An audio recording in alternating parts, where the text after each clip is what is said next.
remember the day it all started, clear as if it were yesterday, though years have passed since then. My name is Alex, and at the time I was 27, a seasonal park ranger up in the Cascade Mountains. It wasn't a glamorous job, mostly trail maintenance and talking to lost tourists, but it put me exactly where I wanted to be, surrounded by raw, untamed nature. I'd grown up in the shadow of these peaks, learned to hike before I could properly ride a bike, and felt a connection to the wilderness that most people only read about in books.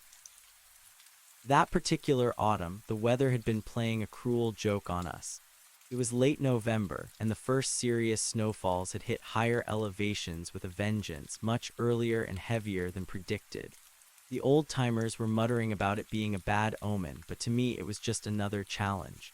I prided myself on my experience, on knowing these mountains like the back of my hand, even when they were trying their best to swallow you whole.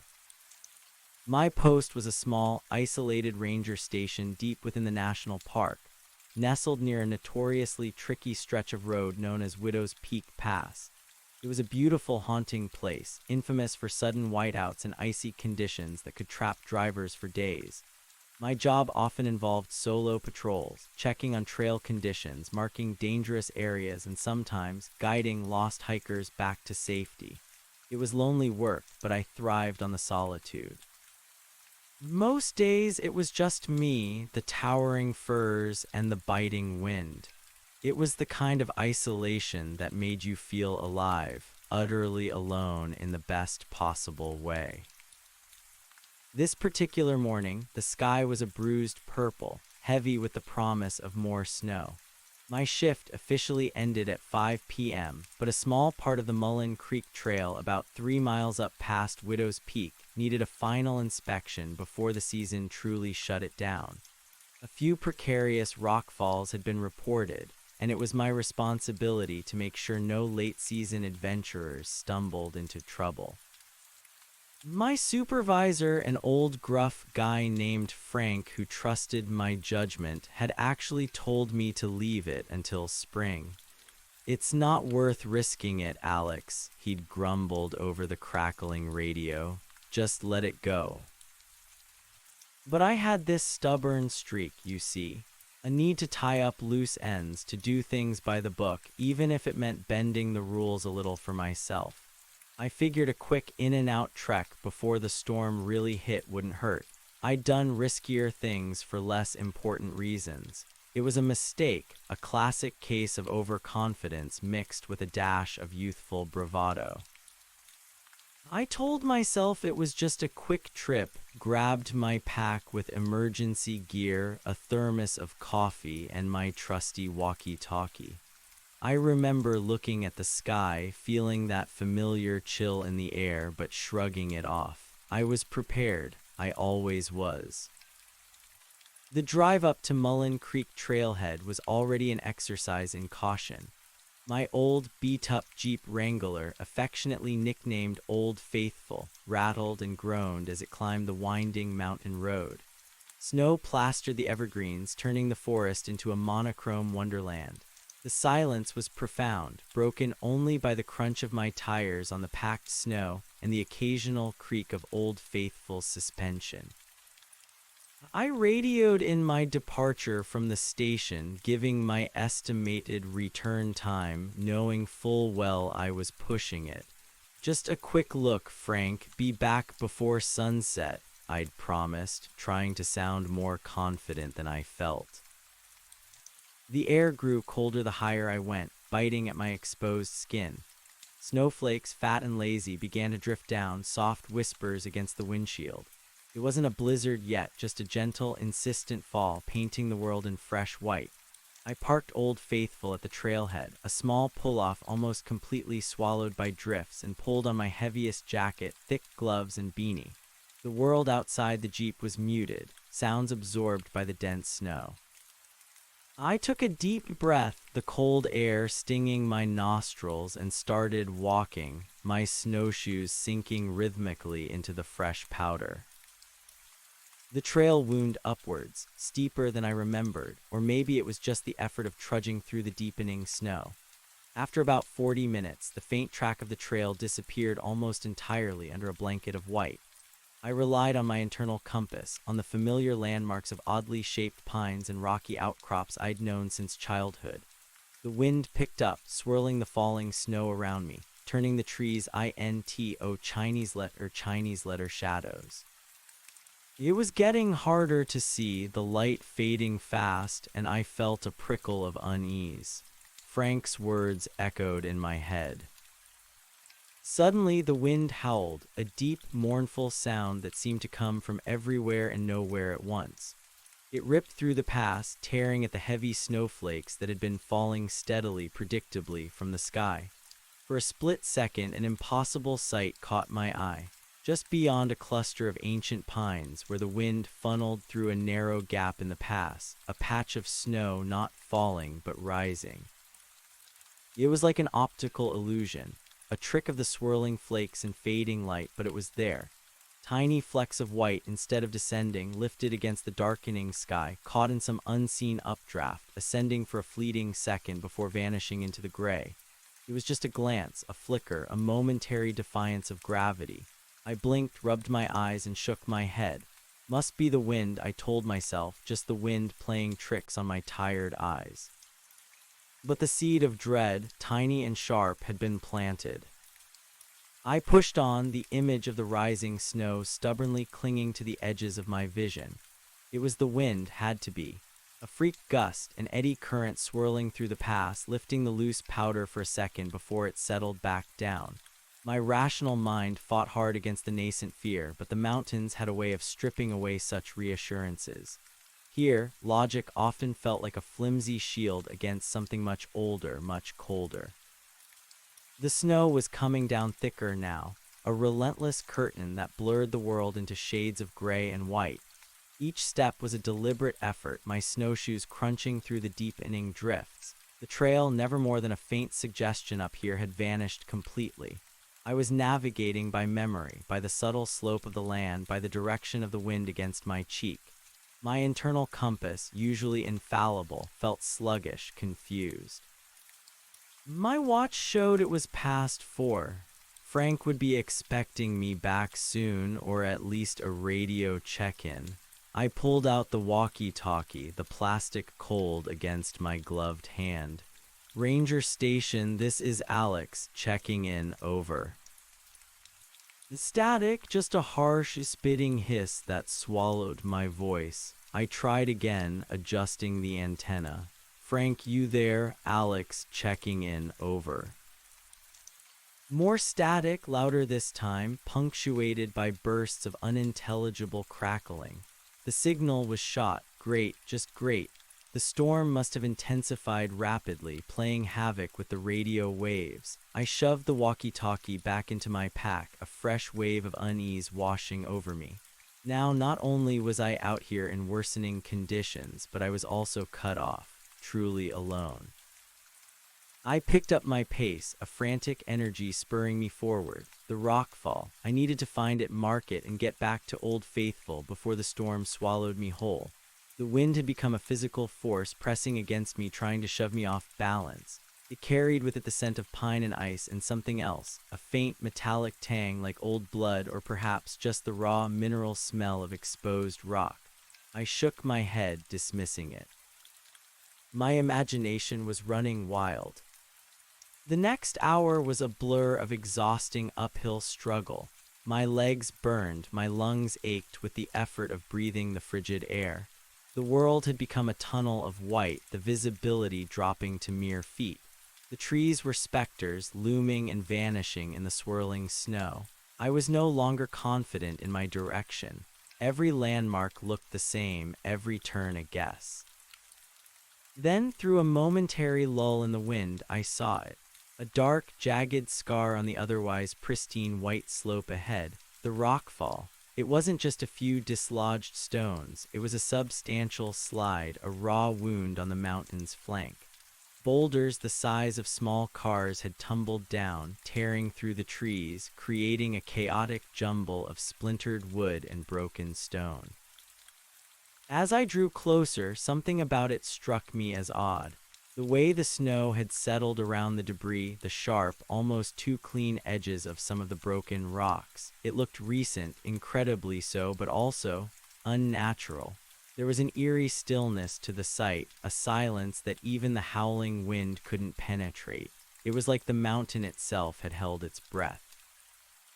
My initial thought was to quickly assess the danger, take a few photos for the incident report, and then get out of there. But as I skirted the edge of the fallen rocks, my eyes scanned the ground, searching for anything that might indicate the cause. A patch of unusual ice, a stressed tree trunk. That's when I saw the tracks. They weren't human, not bear, not cougar. They were long, narrow indentations in the fresh powder, stretching from the base of the rockfall and disappearing into the swirling snow on the other side. Too straight for a struggling animal, too wide to be anything I recognized, yet too defined to be a mere drag mark from a rolling boulder. They were like deep gouges, as if something heavy and sinuous had slid across the snow, leaving parallel furrows behind. My heart began to pound, a frantic drum against my ribs. This was beyond odd. This was wrong. I knelt, pushing aside some loose snow with my gloved hand, trying to get a clearer look. The tracks were distinct, deep, and whatever had made them had been incredibly heavy. And the spacing, they were too far apart to be individual footsteps. It was like two long, parallel lines had been pressed into the snow. Not dragging, not walking, but sliding. A chill, colder than the biting wind, snaked its way down my spine.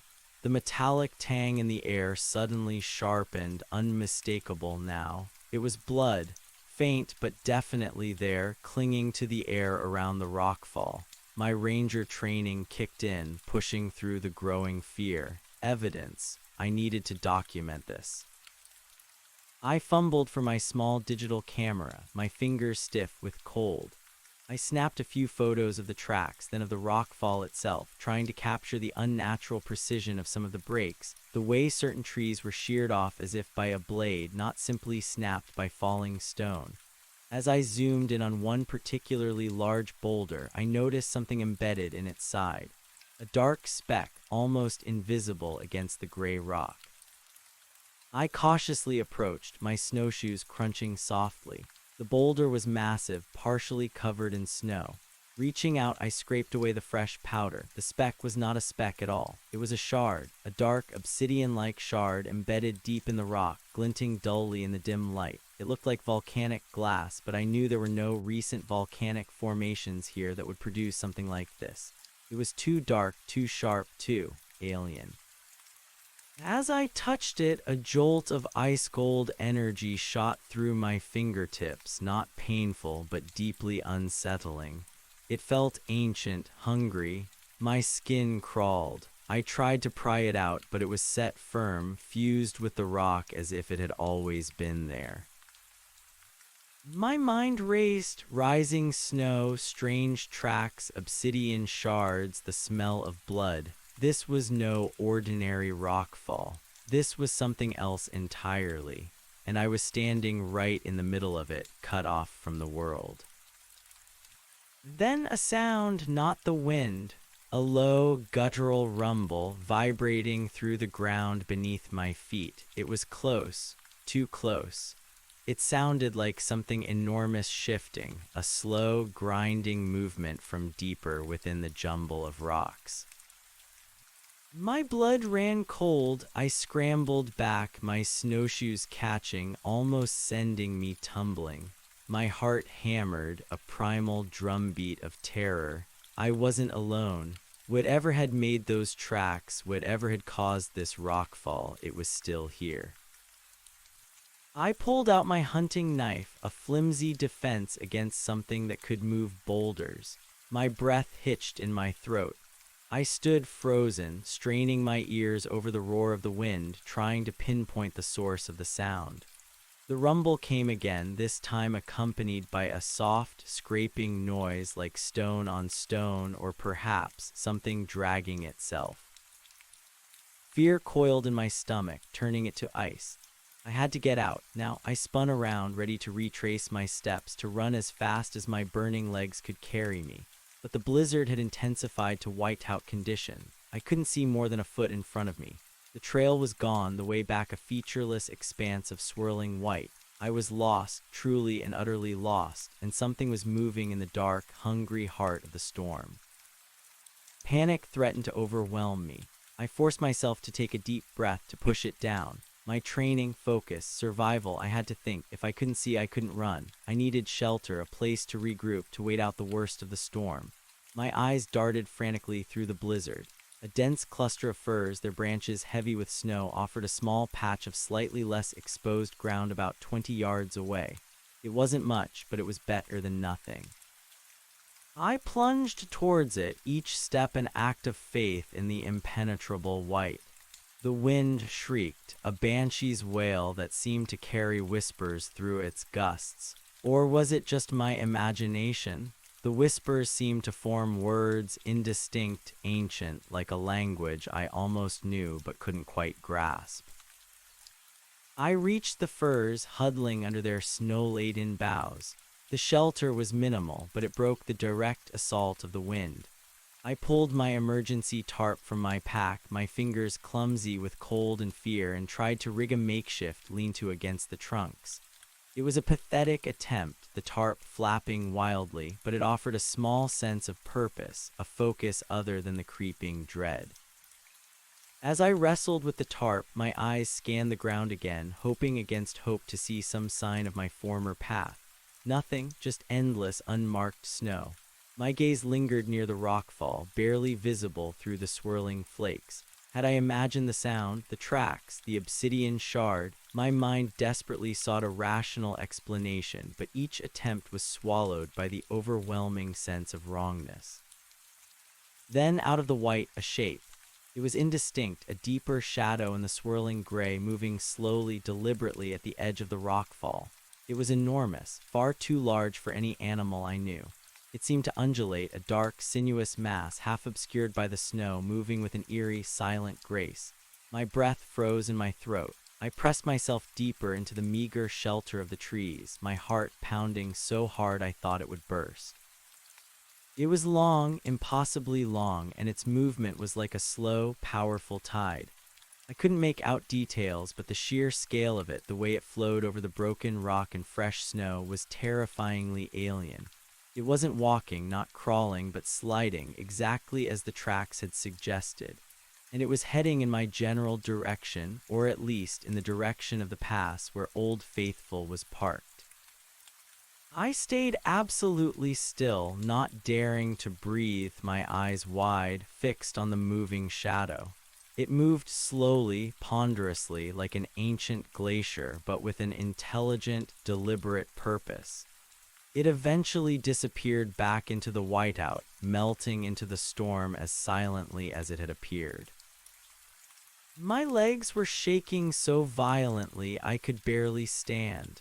What was that? A hallucination brought on by cold and exhaustion? No, it had been too real, too massive, too utterly wrong. My ranger training, my entire understanding of the natural world offered no explanation. I had to get to Old Faithful. Now, before whatever that thing was came back or worse found me, but I had no idea which way to go. The blizzard was a blindfold. I pulled out my compass, but it spun wildly for a moment, then settled on a direction that felt completely wrong for getting back to the pass. The obsidian shard, its presence had been disruptive. Perhaps the entire area around the rockfall was magnetically charged, or something even stranger. I shoved the compass back into my pack, useless. My only hope was to wait out the worst of the storm, then try to navigate by intuition, by the faint memory of the terrain. But waiting felt like a death sentence. That thing was out there, and the thought of spending the night exposed with that presence nearby filled me with a terror far greater than any physical discomfort. I glanced at my watch again, almost 5 p.m., the official end of my shift. Irony. Frank was probably packing up, getting ready to head home, oblivious to the nightmare unfolding up here. I closed my eyes for a second, fighting back a wave of despair. I was a park ranger. I was supposed to be prepared for anything, but this was beyond anything I had ever imagined. My shivering intensified, a deep, bone-rattling cold that penetrated even my heavy gear. I needed to move to stay warm, but moving meant risking exposure, getting more lost, and potentially blundering right into whatever was out there.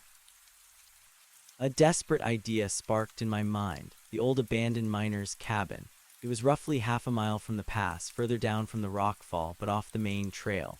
I'd stumbled across it once during a survey several years ago.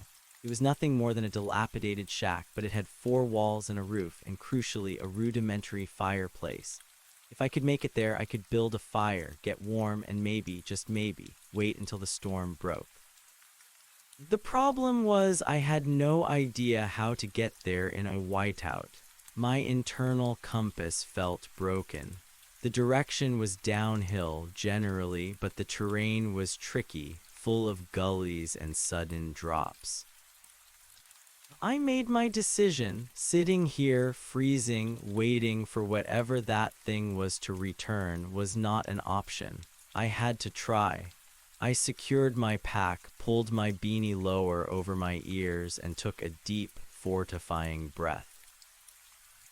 "All right, Alex," I whispered to myself, my voice thin against the wind's howl. "You know these mountains. You've got this." It was a lie, a desperate attempt to shore up my failing courage, but it was all I had. I started moving, trying to keep the rockfall at my back, aiming downhill, trusting my instincts. Each step was treacherous, the snow deceptively deep in places, hiding roots and rocks. I slipped once, my snowshoe catching on something beneath the surface, sending me sprawling into a drift. I scrambled up, my gloves full of snow, my heart hammering anew. The fall seemed to shake the resolve from my bones. I felt utterly, hopelessly alone. The silence, when the wind occasionally died down for a second, was immense, suffocating. In that brief void, I thought I heard it again. That low, grinding rumble, closer this time, or was it just the blood rushing in my ears? I pushed harder, a growing desperation fueling my movements. The firs around me started to thin, giving way to more open, exposed slopes. This was not good. I needed the shelter of the trees, the subtle guidance they offered. I was off course. My sense of direction was hopelessly compromised. I stumbled into a small ravine hidden by a drift, almost falling into it. I caught myself on the edge, my heart leaping into my throat. This was stupid. I was going to get myself killed. Frank's words echoed in my head once more. "It's not worth risking it, Alex. Just let it go." Oh, Frank, if only I had listened. I leaned against a snow-covered pine, trying to catch my breath, my entire body trembling. The cold was a physical ache now, seeping into my bones. My fingertips felt numb, despite my thick gloves. I knew the signs of hypothermia. I was flirting with it. I had to find shelter, and soon. My eyes scanned the white chaos, searching for anything, any familiar outline, any break in the endless fall. That's when I saw it. Faintly through the swirling flakes, a darker line against the gray. A ridge, a path, no, it was a fence. An old, rusted, barbed wire fence, half buried in the snow, barely visible. It was part of an old logging boundary, decades disused, but it was a landmark, and it was going generally downhill towards the pass. More importantly, it was in the general vicinity of the old miner's cabin. A surge of hope, fragile but potent, lifted my spirits. I pushed myself away from the tree, struggling to regain my balance, and began to follow the fence line.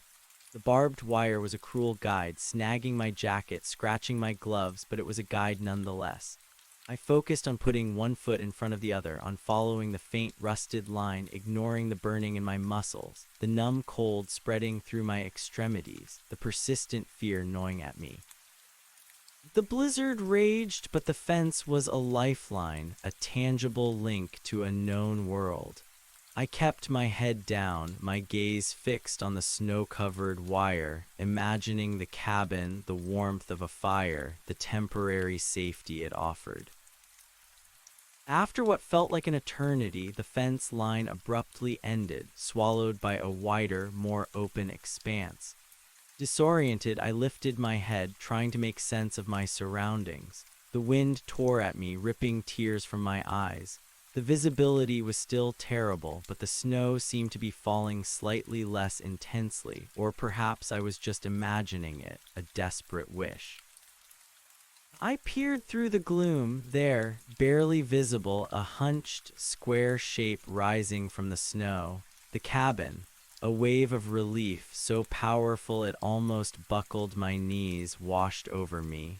I half stumbled, half ran towards it, my snowshoes sinking deep. The cabin was even more decrepit than I remembered. One window was boarded up, the other shattered, a gaping black maw. The roof sagged precariously under its heavy blanket of snow, but it was shelter. It was solid. It was four walls. I pushed open the door, which hung loosely on one hinge, groaning in protest. A gust of wind whipped inside, scattering dust and old leaves. The interior was dark, musty, and bitterly cold. Snow had drifted in through the broken window, piling up in a corner. But there was a hearth, choked with ancient ash, and a pile of dry kindling in a rusty bucket next to it. A miracle. I kicked the door shut, or as shut as it would go, and leaned against it, gasping for breath, my chest heaving. The immediate threat of the storm, at least, was momentarily abated. I could still hear the wind howling outside, a frustrated beast, but its direct assault was gone. My hands were shaking violently as I fumbled for my lighter and the few pieces of newspaper I always carried for emergencies. I knelt before the hearth, meticulously arranging the kindling, my movements slow and clumsy. My fingers were stiff, but the desperate need for warmth lent them a surprising precision. A small flame flickered to life, weak but determined. I nursed it, carefully adding small sticks, then larger pieces of the dry wood from the bucket. Gradually, tentatively, the fire began to take hold, casting flickering shadows on the rough-hewn walls. The smell of smoke, old wood, and damp earth filled the small space, a welcome comfort. I sat back on my heels, watching the flames dance, feeling the blessed warmth radiating outwards.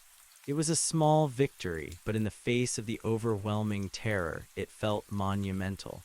I pulled off my outer gloves, revealing my bare hands, red and numb, and held them out to the fire, savoring the tingling return of sensation. As the fire grew, pushing back the shadows, I allowed myself a moment to take stock. My pack was still mostly intact. My water bottle was half frozen, but I could melt snow over the fire. My emergency rations, energy bars, dried fruit were still there. I was safe for now. But the memory of the immense sliding shape, the strange tracks, the obsidian shard, and the pervasive metallic tang in the air kept the terror alive. What was that thing, and was it still out there, searching? I got up, forcing my aching muscles to move, and went to the broken window. I cautiously peered out, shielding my eyes against the faint reflection of the fire. The blizzard was still raging, a wall of white that obscured everything beyond a few feet. I could see nothing, hear nothing but the wind's roar.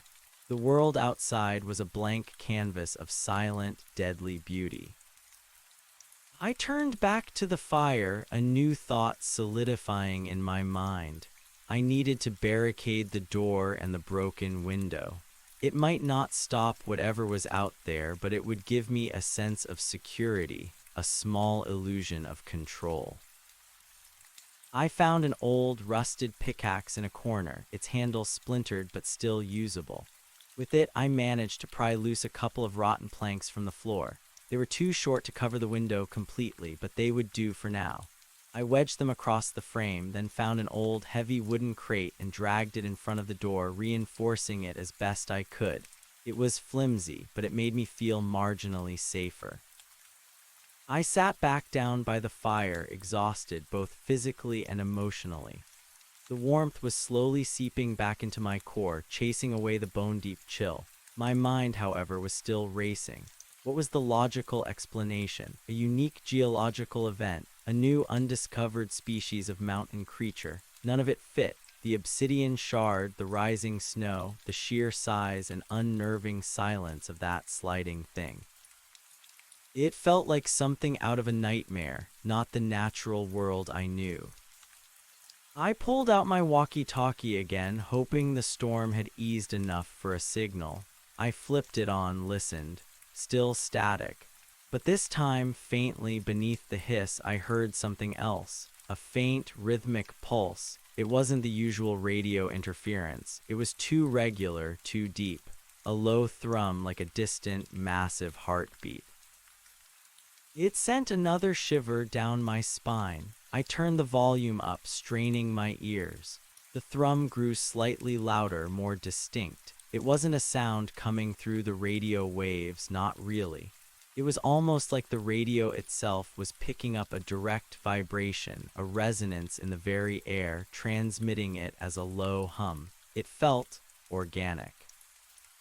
I quickly turned the walkie-talkie off. The hum stopped. I turned it on again. The hum resumed. It was definitely coming from outside, resonating with the device. Whatever it was close, too close. And it was generating some kind of field, some energy that my walkie-talkie was sensitive to. I gripped the cold plastic of the radio, my knuckles white. This was worse than just being cut off.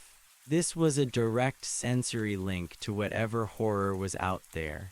It was like feeling its presence, a low, constant vibration that spoke of immense power and an alien sentience. I decided to leave the radio off. I didn't want to hear that sound. I didn't want any further proof of its proximity. I tried to focus on the fire, on the comforting crackle and warmth. But the hum, even without the radio, felt like it had been imprinted on my mind, a deep, resonant frequency that vibrated in my teeth, in my very bones. My eyes darted around the cabin. It was small, no more than 10 feet by 15. The log walls were old, some rotten but sturdy enough. The air was thick with the smell of pine smoke and the damp earth of the dirt floor. My gaze fell on an old, dusty map tacked to one of the walls. It was a faded survey map of the area, dating back decades, marked with hand-drawn trails and abandoned mining claims. I got up and peered at it, trying to distract myself, to anchor myself in something familiar. My finger traced the lines past Widow's Peak towards Mullen Creek. Then I saw it, a small, almost invisible symbol, hand-drawn in faint pencil near where I estimated the rockfall to be. It looked like a stylized depiction of a coiled serpent or a spiral next to a small, illegible word. I squinted, trying to make it out. It looked like veil or vial, and below it, a much older, fainter symbol that looked like a jagged, broken circle. My heart gave another jump. This map was ancient. Could someone else have encountered something similar? Could this area have a history, a secret that had been lost to time? The symbol, whatever it meant, was deeply unsettling. I stepped back from the map, my mind reeling. This was too much. Too many unanswered questions, too many terrifying anomalies. I was a ranger, not a cryptozoologist. I dealt with lost hikers and trail conditions, not ancient horrors. My stomach growled, a mundane reminder of my own humanity. I hadn't eaten properly since breakfast. I forced myself to unwrap an energy bar, chewing slowly, trying to regain some semblance of normal thought. The food tasted like ash in my mouth. The wind outside seemed to pick up again, a fresh burst of fury against the cabin walls. The old planks groaned and shifted. Dust sifted down from the ceiling. I listened intently, straining to hear anything over the storm. Nothing, just the wind, and the faint, imagined thrum in my bones. Hours passed, or maybe it was only one. Time had lost all meaning. The fire dwindled, and I periodically added more wood, careful not to use too much, trying to conserve the precious fuel.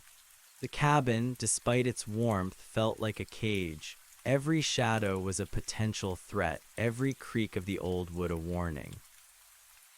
I drifted into a light, uneasy sleep, my head against my pack, the knife still clutched in my hand. My dreams were a jumble of swirling snow, massive, silent shapes, and the oppressive, resonant hum. I woke with a start, my eyes flying open. The fire had burned down to embers, plunging the cabin into near darkness. The wind outside had died down significantly. A profound silence had fallen over the mountains, broken only by the crackle of the dying fire and the drip, drip, drip of melting snow from the roof. Dawn or close to it. My body ached stiff from the cold and the awkward sleeping position. My mouth was dry. I got up carefully, quietly, and went to the broken window. I pulled away the planks I had jammed there. The world outside was transformed. The storm had broken. The sky was still gray, but the clouds were high, ragged, moving fast, revealing glimpses of a bruised pre-dawn purple. The mountains were breathtaking, pristine and deadly, blanketed in a fresh, impossibly deep layer of snow. Every tree, every branch was exquisitely outlined in white. And the silence, it was immense, profound, the kind of silence that swallows all other sound, pressing in on you until your ears ache. I scanned the landscape, my heart still pounding, though the immediate panic had subsided, replaced by a cold, determined resolve. I was still lost, but now I could see. I could navigate. I could get back to Old Faithful. My gaze fell on the ground immediately outside the cabin. The fresh snow was pristine, undisturbed. No tracks, no signs of whatever had been moving out there. It was as if the night had been a terrifying dream, the cabin an isolated bubble of reality.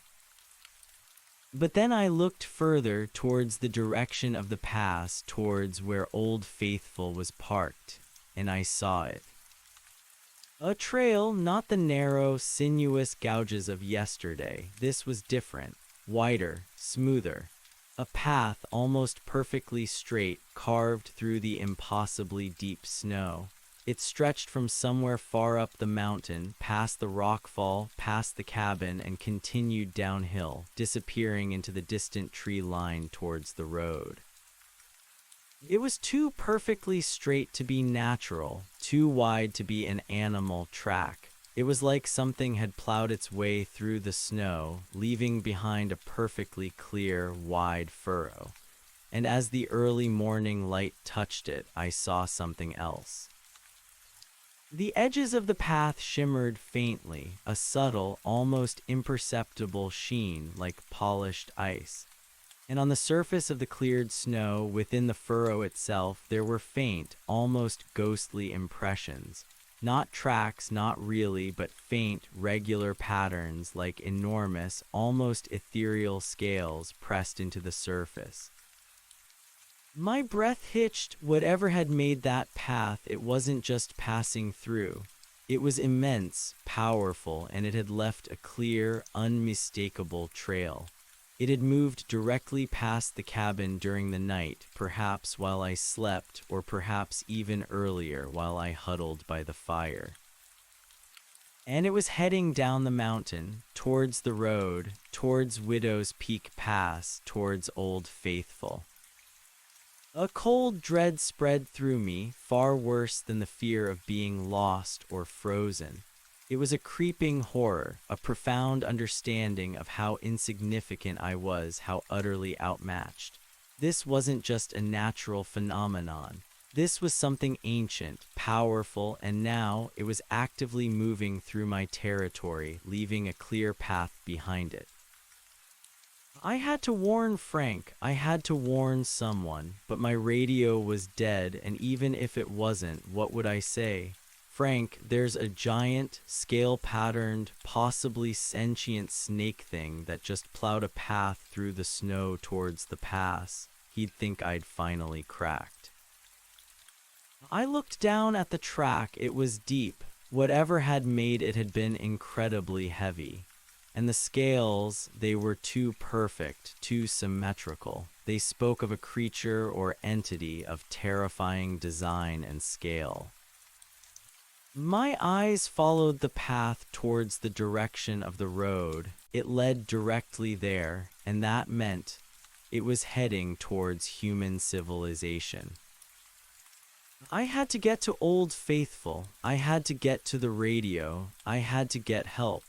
And I had to do it before whatever had made that path reached the paved road, before it encountered anything or anyone else. I grabbed my pack, threw on my outer gloves, and with a last glance at the dying embers of the fire, I pushed open the cabin door. The cold morning air hit me like a physical blow, but my blood was roaring with a new kind of adrenaline, a desperate urgency. I stepped out of the cabin onto the pristine, untrodden snow and began to follow the monumental track. It was a clear, unmistakable path, a dark line leading directly towards Widow's Peak Pass, towards the unknown. The scale-like impressions seemed to pulse faintly in the dim light, guiding me, compelling me forward, into the heart of a nightmare I was only just beginning to comprehend. The monumental track stretched before me, a stark, pale scar across the virgin snow. It was a clear, undeniable path, cutting through the silent, frozen world with a terrible purpose. Each scale impression shimmered faintly in the nascent light, like the ghost of some impossibly vast creature that had pressed itself into the earth. My breath plumed in the frigid air, and with every step I took onto that unnatural trail, a cold dread coiled deeper in my gut. The cabin receded behind me, a dwindling speck in the vast expanse of white.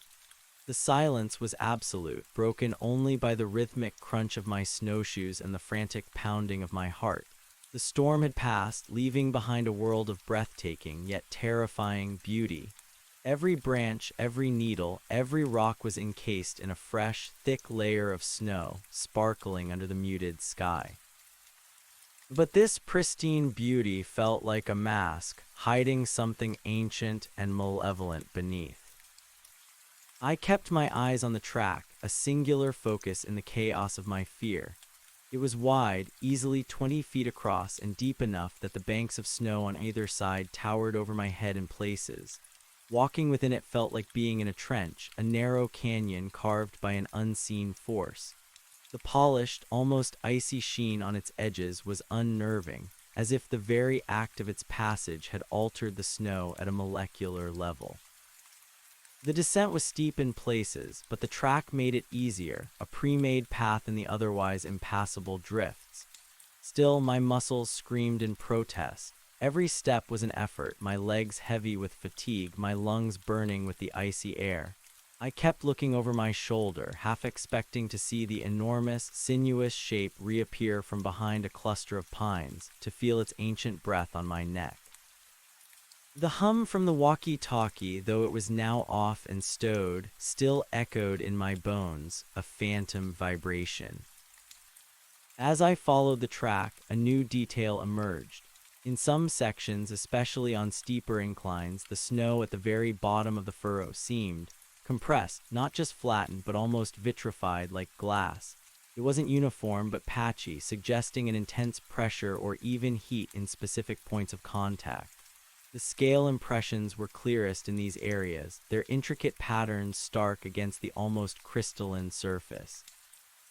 What kind of creature could apply such force, leave such an indelible mark?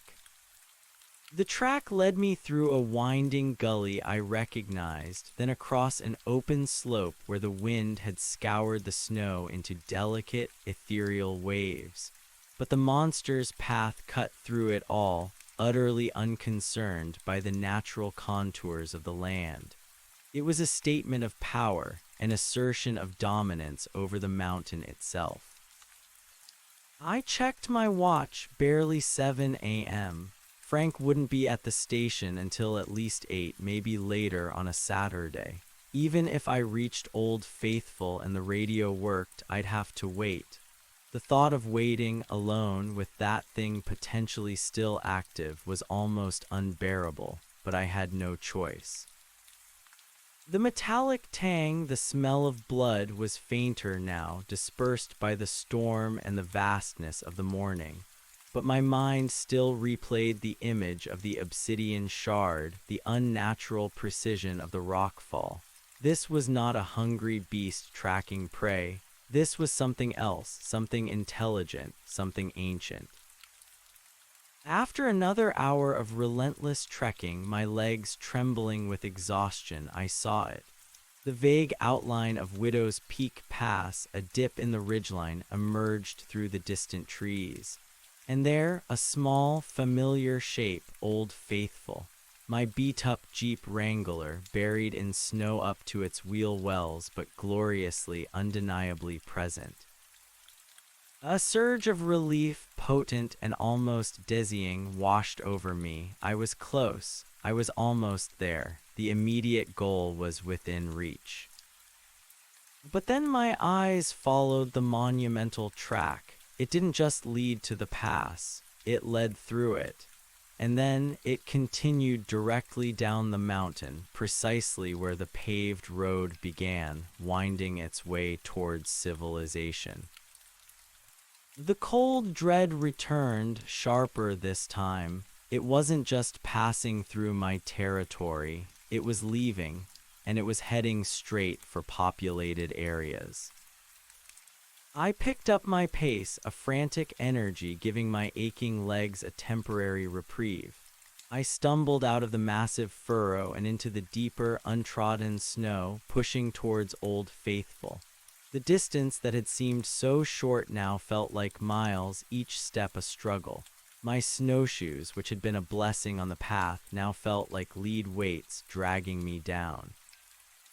Finally, I reached the Jeep. It was a forlorn sight, almost entirely swallowed by snow. The windshield was plastered white, the tires buried, but it was there. It was solid. It was my link to the outside world.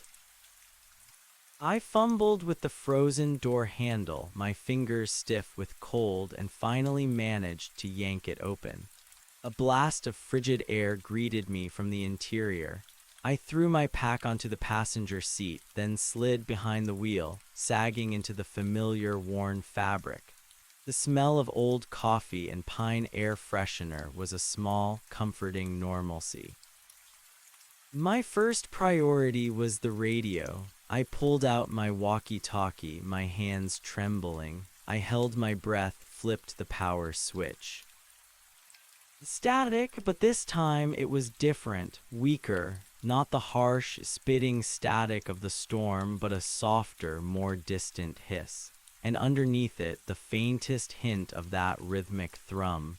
It was still there, but muted, as if the source had moved further away. Ranger Station, this is Alex. Do you copy? Over. I shouted into the mic, my voice hoarse. More static, a burst of garbled words, completely unintelligible, then nothing but the hiss again. The signal was still too weak, too interfered with. Either the storm had done permanent damage, or whatever that thing was, its disruptive field was still too pervasive. Panic flared. How could I warn anyone? How could I explain what I'd seen without sounding completely insane? And even if I could, who would believe me? I tried the ignition. The engine groaned weakly, a pathetic cough, then died. The battery was almost certainly dead, drained by the sub-zero temperatures and sitting out all night. Of course, just my luck. I leaned back against the headrest, closing my eyes, a wave of despair washing over me. Trapped, still trapped, and the monster was now heading for town.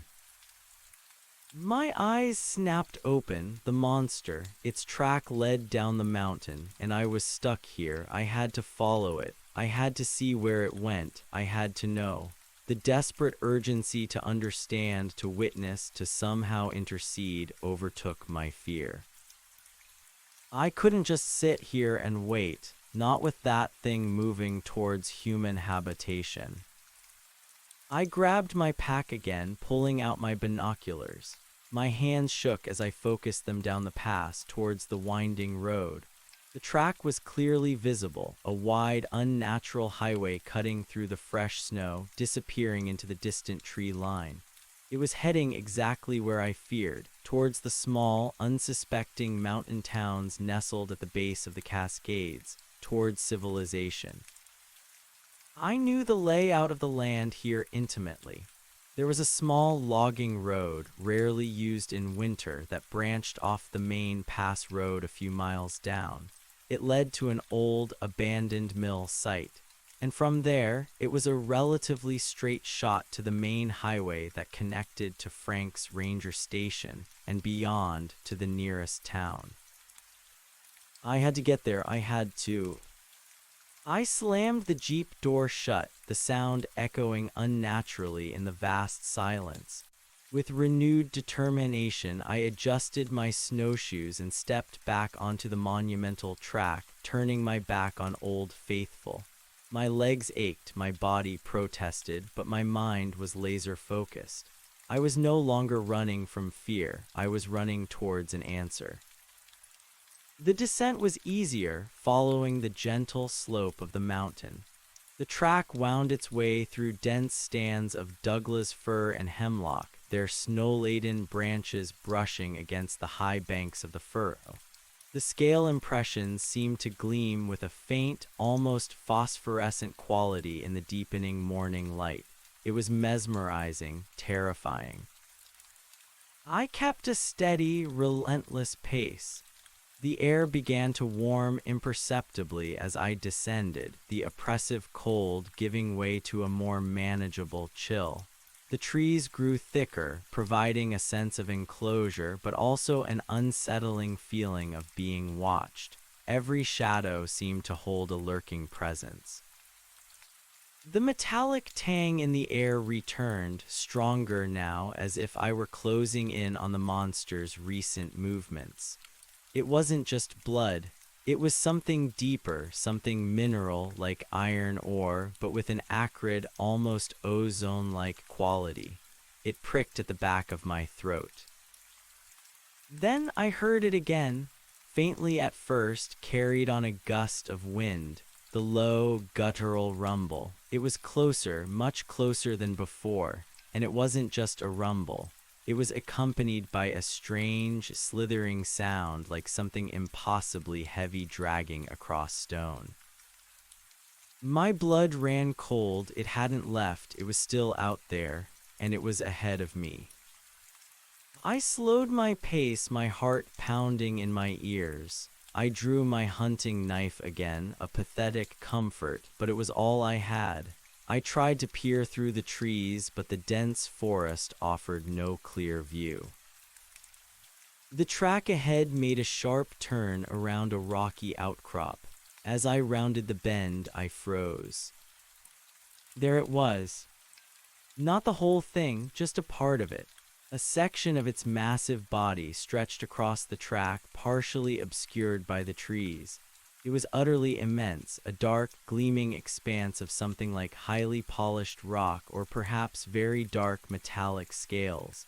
The color was an almost impossible black, absorbing the light, making it seem even darker than the deepest shadows of the forest.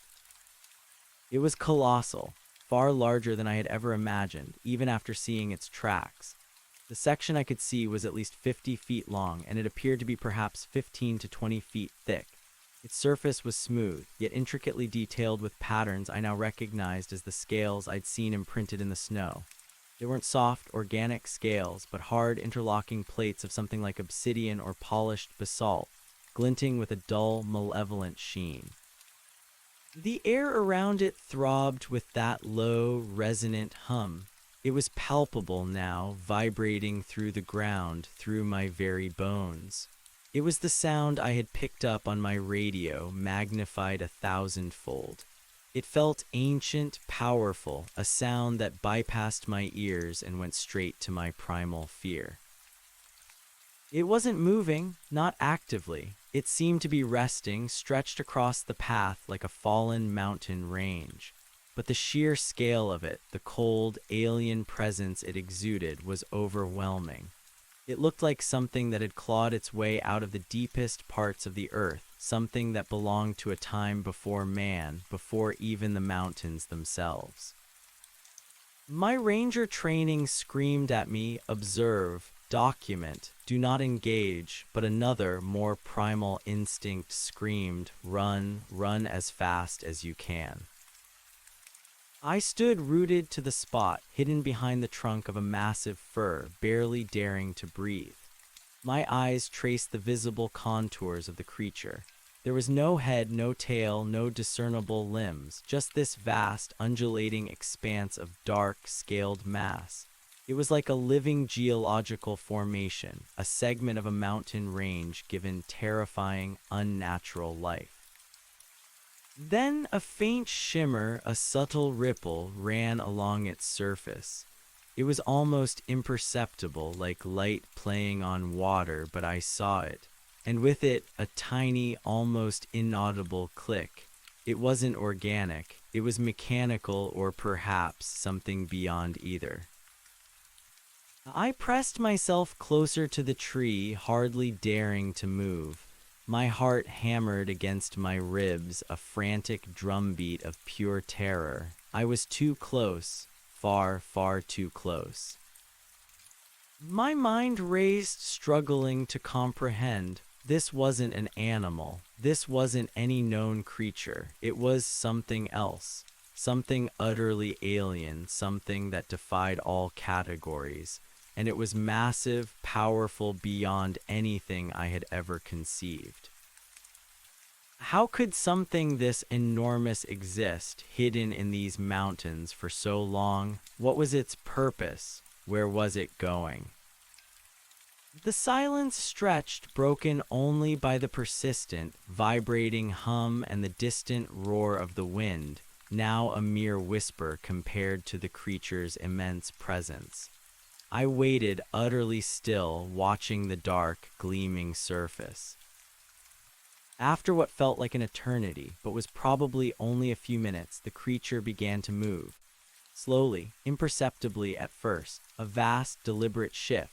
The segment I could see began to retract, to slide forward, disappearing around the bend in the track into the deeper forest. The movement was like a slow-motion avalanche, utterly silent save for the ever-present hum and the faint scrape grind of its scales against the polished snow. As it moved, I caught a glimpse of something I hadn't seen before. On the side of its body, just as it was vanishing from view, there was a series of small, intricate patterns, almost like ancient glyphs, etched into the dark, scaled surface. They glowed faintly, a soft, ethereal blue for a fleeting moment, then faded back into the impenetrable black as the creature slipped away. And with it, the pervasive metallic tang, the ozone scent, and the deafening hum began to recede. I waited, frozen, until the last visible trace of its colossal form had vanished. Then, for a long minute, I simply stood there, leaning against the tree, gasping for breath, my legs shaking so violently I thought I would collapse. My body was drenched in a cold sweat despite the freezing air. It was real. Everything I had seen, everything I had felt was real, and it was far more terrifying than my imagination had allowed. I knew with an absolute certainty that chilled me to the bone that I couldn't let it get to civilization. Whatever this thing was, it was an existential threat. It didn't belong in our world, and it was heading straight for it. I pushed myself away from the tree, my muscles protesting. The trail ahead was clear, still bearing the fresh impression of the monster's passage. I had to follow. I had to warn someone. I had to do something. My hands were still trembling as I gripped my pack straps. I forced myself to move, to put one foot in front of the other, following the monumental track. The air was clearer now, the metallic tang almost gone, the hum barely a phantom echo in my mind. The creature was moving away from me, further down the mountain. The descent became steeper as the track wound through a series of switchbacks. The trees began to thin, giving way to more open clearings. I could see the outline of the main pass road now, just a few miles ahead, a gray ribbon cutting through the white landscape. And then I saw it, the logging road, a faint, snow-covered track branching off the main road, leading into an even denser part of the forest. And the monster's path, it veered sharply off the main pass road, following the logging road. A faint flicker of relief quickly extinguished by fresh dread. It wasn't going directly onto the main road, but it was still heading in the same general direction, just taking a detour through a less traveled route. The logging road would eventually reconnect with the main highway further down. I pushed on, my resolve hardening. I had to get to the main road, to some form of contact, to signal for help. If I could reach the highway, there might be enough cellular signal for a call, or I might even intercept a passing vehicle, however unlikely in these conditions. The track continued to lead me deeper into the forest, along the winding logging road. The snow was less deep here, compacted by the monster's passage, making the walking marginally easier. But the cold was relentless, seeping into my bones, reminding me of my own vulnerability. My stomach growled again, a hollow ache. I forced myself to eat another energy bar, chewing it mechanically, trying to ignore the taste of fear in my mouth. I had to conserve energy. I had no idea how much further I had to go or what I would find when I got there. The sun had finally broken through the clouds, casting long, stark shadows across the pristine snow. The world was dazzlingly bright, but the brilliance only served to highlight the alien nature of the track before me. I continued for what felt like hours, a relentless, solitary march. My mind was a whirlwind of questions, theories, and raw, unadulterated fear. What if it wasn't just one?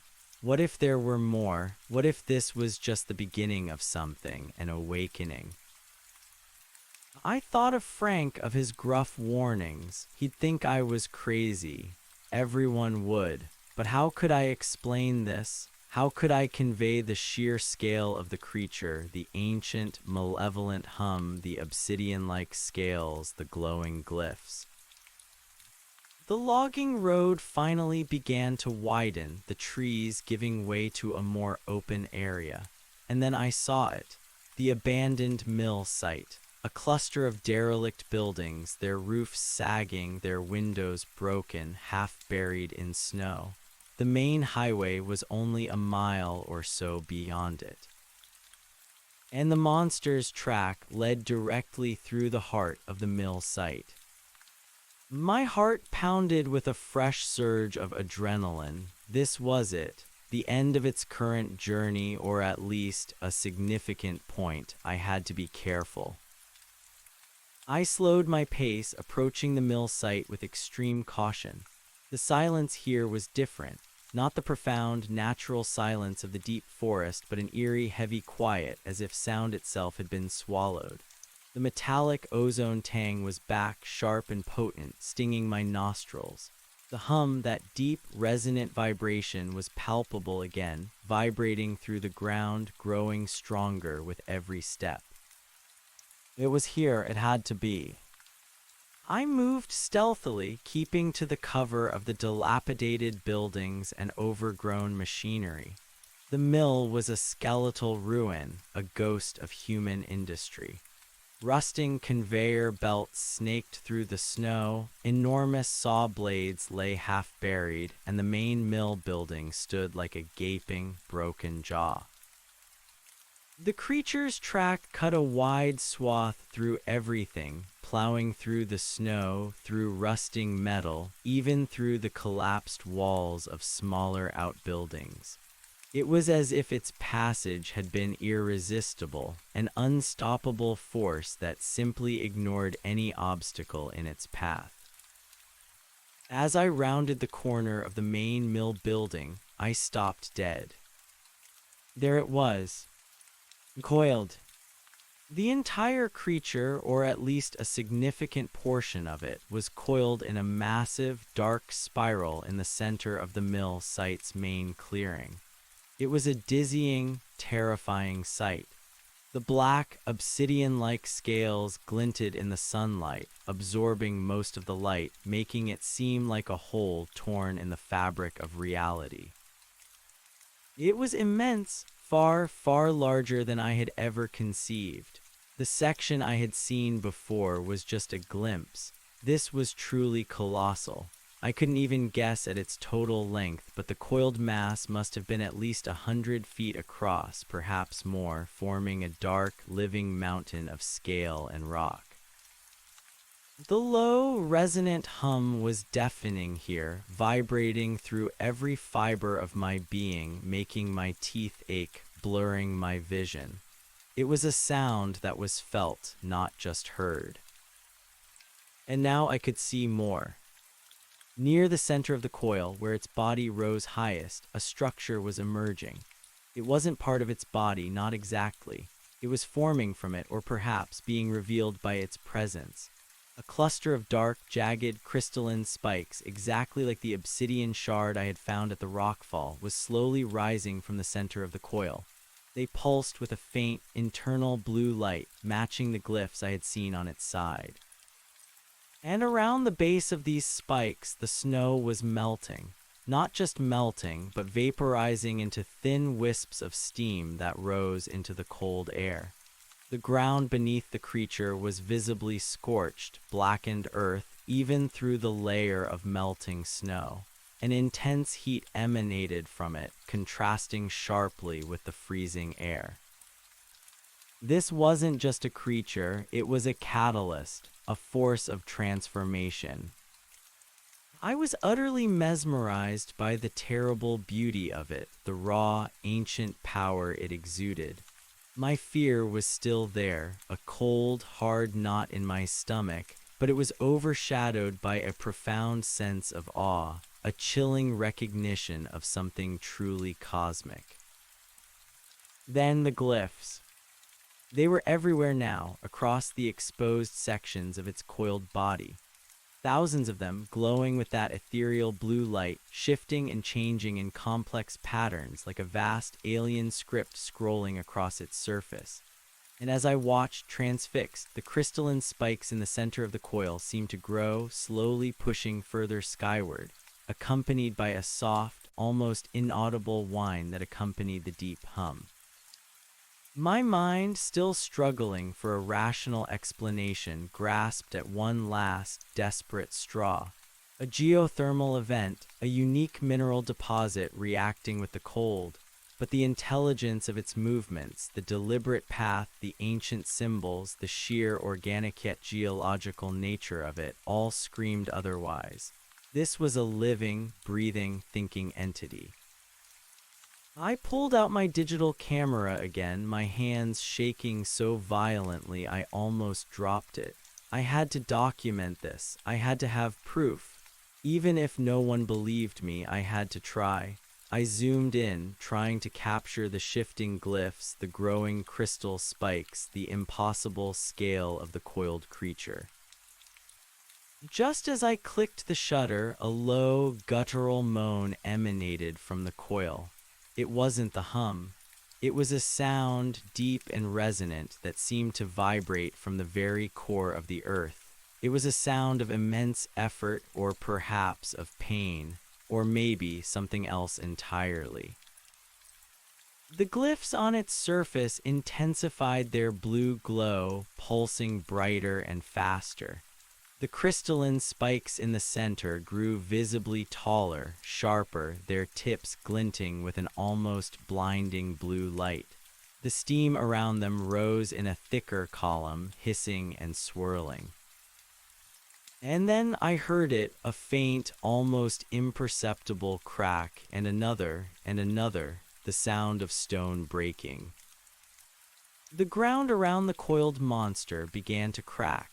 Fissures, wide and deep, spiderwebbed outwards from its base, tearing through the packed snow, through the old concrete foundations of the mill buildings, through the very earth itself. The old mill building I was hiding behind groaned and shuddered. Dust and snow sifted down from its collapsing roof. This thing wasn't just melting the snow, it was destabilizing the very ground. I scrambled backwards, away from the cracking earth, away from the groaning structure. The ground vibrated violently beneath my snowshoes. The hum became an unbearable roar, the blue light from the crystals searing my eyes. The cracking intensified. More fissures appeared, running like black lightning bolts across the white landscape. The old mill building I was using for cover began to lean precariously, its wooden frame groaning in protest. I knew with chilling certainty that I had to get out of there. Now, before the entire mill site collapsed, before the earth opened up and swallowed me whole, before whatever that creature was, fully awakened, noticed my presence. I turned and ran, stumbling through the deep snow, away from the roaring hum, away from the blinding blue light, away from the splintering wood and cracking stone. I ran with a desperate, primal fear, my lungs burning, my legs screaming. I didn't look back, I just ran, trying to put as much distance as possible between myself and the terrifying, transforming entity at the heart of the mill site. My only goal was the main highway, cellular signal, help, anything. The trees blurred past me as I pushed myself to my absolute limit. The vibrations from the mill site were still palpable, a deep tremor in the earth, a constant reminder of the titanic power I was fleeing. The blue light pulsed behind me, casting monstrous, shifting shadows through the trees. Finally, I burst out of the tree line. The main highway lay before me, a pristine, snow-covered expanse. It was deserted as expected, not a single car in sight. My heart sank. But then, just a few hundred yards down the road, I saw a faint flicker, a reflection, something metallic, glinting in the morning sun. A snowmobile pulled over to the side of the road, half buried in a drift, and next to it a figure, a person. My mind screamed in a mix of relief and renewed panic. A person, my chance for help, but also a potential victim. Had they seen it, were they in danger? I started running towards them, waving my arms wildly, shouting, "Hey, hey, over here!" My voice was hoarse, barely a whisper against the vast silence of the mountains. As I got closer, I saw it was an older man, bundled in a heavy winter suit, struggling to free the snowmobile from the drift. He looked up, startled by my sudden appearance, his face a mixture of surprise and annoyance. "What in the blazes?" he began, then stopped, taking in my disheveled, wild-eyed appearance.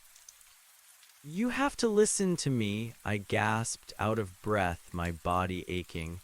"There's something in the mill, something huge, something not natural. We have to call for help. We have to warn everyone." The man frowned, his brow furrowed. He seemed to take in the crazed look in my eyes, the desperation in my voice. He looked past me, towards the direction of the mill site, where the blue light was now faintly visible, pulsing above the tree line. He opened his mouth to speak, but before he could, a colossal, earth-shattering roar ripped through the air. It was a sound of immense power, ancient and raw, vibrating through the ground, through our very bones, shaking the snow from the trees. It was the sound of the mountain itself tearing open. The blue light above the mill site flared, pulsing with a terrifying intensity, casting a blinding glow over the entire landscape. The ground beneath us bucked violently, throwing us both off our feet. I scrambled back up, my eyes wide with horror, looking towards the source of the sound. The old man, equally terrified, was staring in the same direction, his face pale, his jaw slack. Above the mill site, through the swirling steam and the now visible dust, something was rising, something impossibly tall. A colossal, dark spire, crowned with jagged, glowing blue crystals. It was pushing up through the earth, shattering the ground around it, growing taller and taller with every agonizing second, like a monstrous alien tree. The sight was overwhelming, an affront to everything I knew about the world. The monster hadn't just coiled at the mill, it had been birthing something. Or perhaps awakening an ancient structure, drawing power from the earth itself. The old man finally found his voice, a strangled whisper. What is that?" I could only shake my head, my mind numb with terror. "I don't know," I whispered back, my voice barely audible above the constant, earth-shaking rumble. "But it's awake."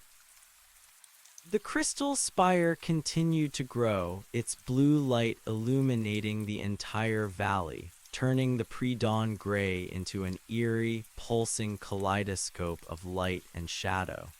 The humming sound was now a deafening, resonant roar, a vibration that threatened to tear me apart from the inside. I glanced at the old man, then back at the impossible, growing spire. We were too close, far too close. Whatever it was, whatever was happening, it was escalating rapidly. "We have to go," I screamed, pulling him by the arm. "We have to get out of here now." His face was etched with disbelief and terror, but he instinctively moved, struggling to get his snowmobile unstuck. "It's frozen solid," he yelled back, his voice strained. "The battery's probably dead." The ground gave another violent heave, knocking us both down again. Cracks appeared in the paved road around us. The blue light from the spire pulsed, reaching an unbearable intensity, casting our shadows long and distorted across the snow. The air around us crackled with a strange energy, the metallic ozone smell now thick and choking. My hair stood on end. I could feel a profound pressure building, a sense of immense power being unleashed. And then, just as I looked back at the impossible spire, its glowing crystals reached their zenith, emitting a blinding flash of blue light that momentarily wiped out all other sight, followed by an earth-shattering, high-pitched crack that seemed to split the very fabric of reality. The sound was so immense, so sudden, it felt like my eardrums had burst. I crumpled to the ground, my hands over my ears, my head ringing with a deafening, agonizing buzz. My eyes, still struggling to recover from the blinding flash, could only see residual blue afterimages dancing across my vision. When my sight finally began to clear, through the ringing in my ears and the throbbing in my skull, the first thing I registered was the silence. Not the profound silence of the mountain, but a shocked, unnatural void where the deafening hum had been. And the light, the blinding blue light, was gone, replaced by a dull, pulsing glow from the distant spire. I pushed myself up, shaking, my head swimming. The old man was still on the ground, groaning, clutching his ears. I looked towards the mill site. The towering, crystalline spire was still there, but now it was different.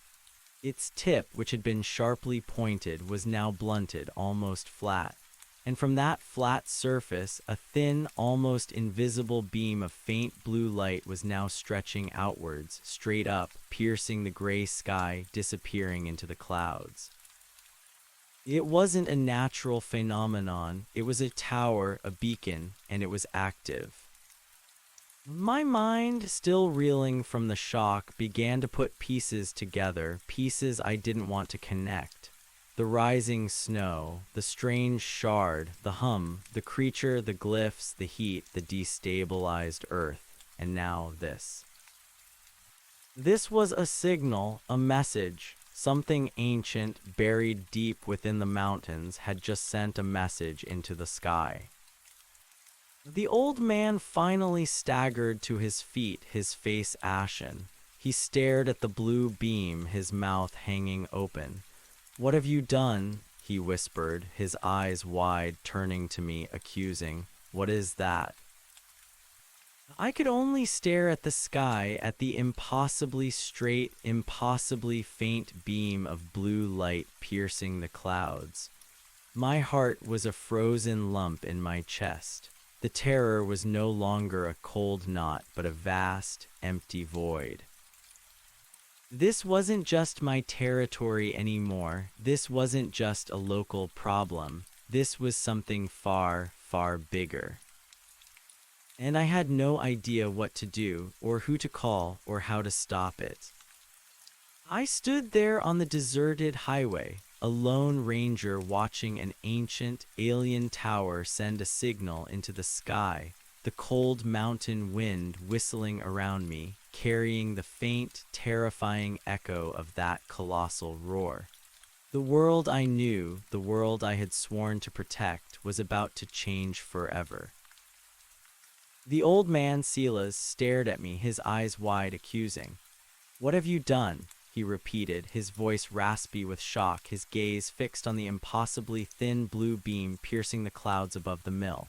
The ground beneath us still vibrated, a deep, persistent hum that had replaced the roar, a resonance felt more than heard.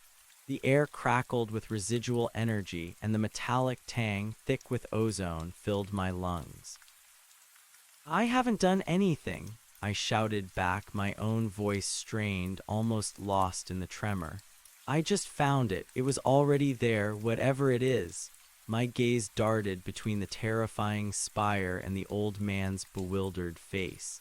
His accusation, though illogical, stung. It was a mirror of my own helpless rage at this inexplicable horror. Silas finally tore his gaze from the sky and looked at me, a flicker of something beyond terror in his eyes, confusion, perhaps even a nascent comprehension. "Found it," he muttered, shaking his head. "Found what? What in God's name is that thing?" "I don't know," I admitted, my voice dropping, the adrenaline still coursing through me but mixed now with a profound exhaustion. I don't know what it is. A creature, I think, a colossal one. It burrowed up from the mountain, then it coiled at the mill, and this happened." I gestured vaguely towards the spire, feeling the inadequacy of my words. How could I explain a living mountain that birthed a glowing crystal tower? Silas looked back at the spire, then around at the pristine, snow-covered highway, then back at me, as if trying to reconcile the familiar world with the impossible spectacle. He was an older man, maybe late 60s, with a craggy face weathered by years in the mountains. He looked like a local, the kind of person who knew these woods intimately. "A creature," he scoffed, though his voice lacked conviction. "That ain't no creature I ever heard of. That's like a story, an old legend come to life." He paused, his eyes widening further, a new thought dawning on him. The veil, they called it the veil. My breath hitched, the old map in the cabin, the faint pencil mark, veil or vial, next to a coiled symbol. "The veil," I pressed, stepping closer, ignoring the tremors still shaking the earth. "What's the veil?" Silas shook his head slowly, like a man trying to dislodge a bad dream. "Just old tales, minor superstition. My grandfather, he worked these mountains, said there was a place where the earth was thin, a place where things slept, things that weren't from here. They called it the veil because it separated our world from something else. And sometimes," he lowered his voice, "sometimes it hummed." He looked at me, his eyes piercing, like that hum just before it roared. "You felt it, didn't you?" I nodded, a cold wave washing over me. "The hums, yes, I felt it. I picked it up on my radio." "Radio?" Silas scoffed again, a nervous tremor in his laugh. "Your radio ain't gonna do much against that. We gotta get out of here now before it does whatever it's gonna do next." He gestured frantically at his snowmobile, but the damn thing stuck. I looked at the snowmobile. Its battery was almost certainly dead, and it was buried deep. There was no getting it out quickly. "My Jeep's up at Widow's Peak Pass," I said, a desperate thought forming. "It's also dead. We're on foot." Silas stared at me, then at the vast, snow-covered highway stretching in both directions. His shoulders slumped. "On foot, we'll freeze to death before we hit the next town. That's 20 miles at least." "We have to try," I insisted, my voice firm despite my own fear. "There has to be a ranger station closer, or a cabin with a working phone. We have to warn people." The blue beam still pierced the sky, a silent, terrifying testament to the unfolding nightmare. It was a cosmic alarm clock, and I didn't want to be around when whatever it was alarming woke up. "Ranger Station," Silas snorted. "You think anyone's gonna believe us? Giant rock snake birthed a light-up crystal tower that's calling aliens." He chuckled, a morbid, humorless sound. "They'll send us to the funny farm." "I have photos," I said, pulling out my digital camera, my hand still shaking. "From the mill of the creature, the glyphs." Silas stared at the camera, then at me. "Photos?" He took it from my hand, his brow furrowed, and scrolled through the images. His eyes widened even further as he saw the first clear shot of the coiled entity, the glimmering scales, the initial growth of the obsidian spikes. "My God," he whispered, his face paling even further. "It's real, the stories, they were real." He looked at the image of the now activated spire, the blue glyphs pulsing, the steam rising. His expression shifted from terror to a deep, unsettling understanding. "It's waking something up or bringing something down." "Exactly," I said, taking the camera back. "We can't just stand here, we have to go." The nearest ranger outpost, a small, seasonal station, was about 7 miles down the highway, past a few more winding turns in the road. It wasn't manned in winter, but it had a generator, a landline, and emergency supplies. It was our best bet. "All right," Silas said, his voice laced with grim resignation.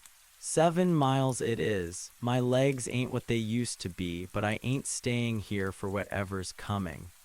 He looked at the sky one last time, a shiver running through him, then adjusted his heavy coat. Lead the way, Ranger. We began our trek down the deserted highway. The initial adrenaline rush had worn off, leaving behind an aching fatigue that permeated every bone. Each step was a struggle. The deep snow made walking treacherous, even on the paved road. Silas, despite his age, kept a surprisingly steady pace, driven by the same primal fear that propelled me. The blue beam from the spire was still visible above the distant tree line, a constant, eerie reminder of the active threat. The earth continued its low, persistent hum, a deep resonance that vibrated through our boots, up our legs, into our very skulls. It felt like the mountain itself was a giant, groaning instrument. We walked in silence for a long time, the crunch of our boots on the snow the only sound. My mind raced, trying to make sense of the unbelievable events. The Vale, a place where the earth was thin, where things slept, things not from here. Silas's words echoed the impossible truth I was slowly, reluctantly accepting. This wasn't a biological creature in the conventional sense. It was something far stranger, perhaps even interdimensional or cosmic, masquerading as something geological. After what felt like an eternity, we rounded a bend in the road, and the blue beam from the spire disappeared behind a ridge. The visual reminder was gone, but the hum persisted, a phantom thrum in my bones.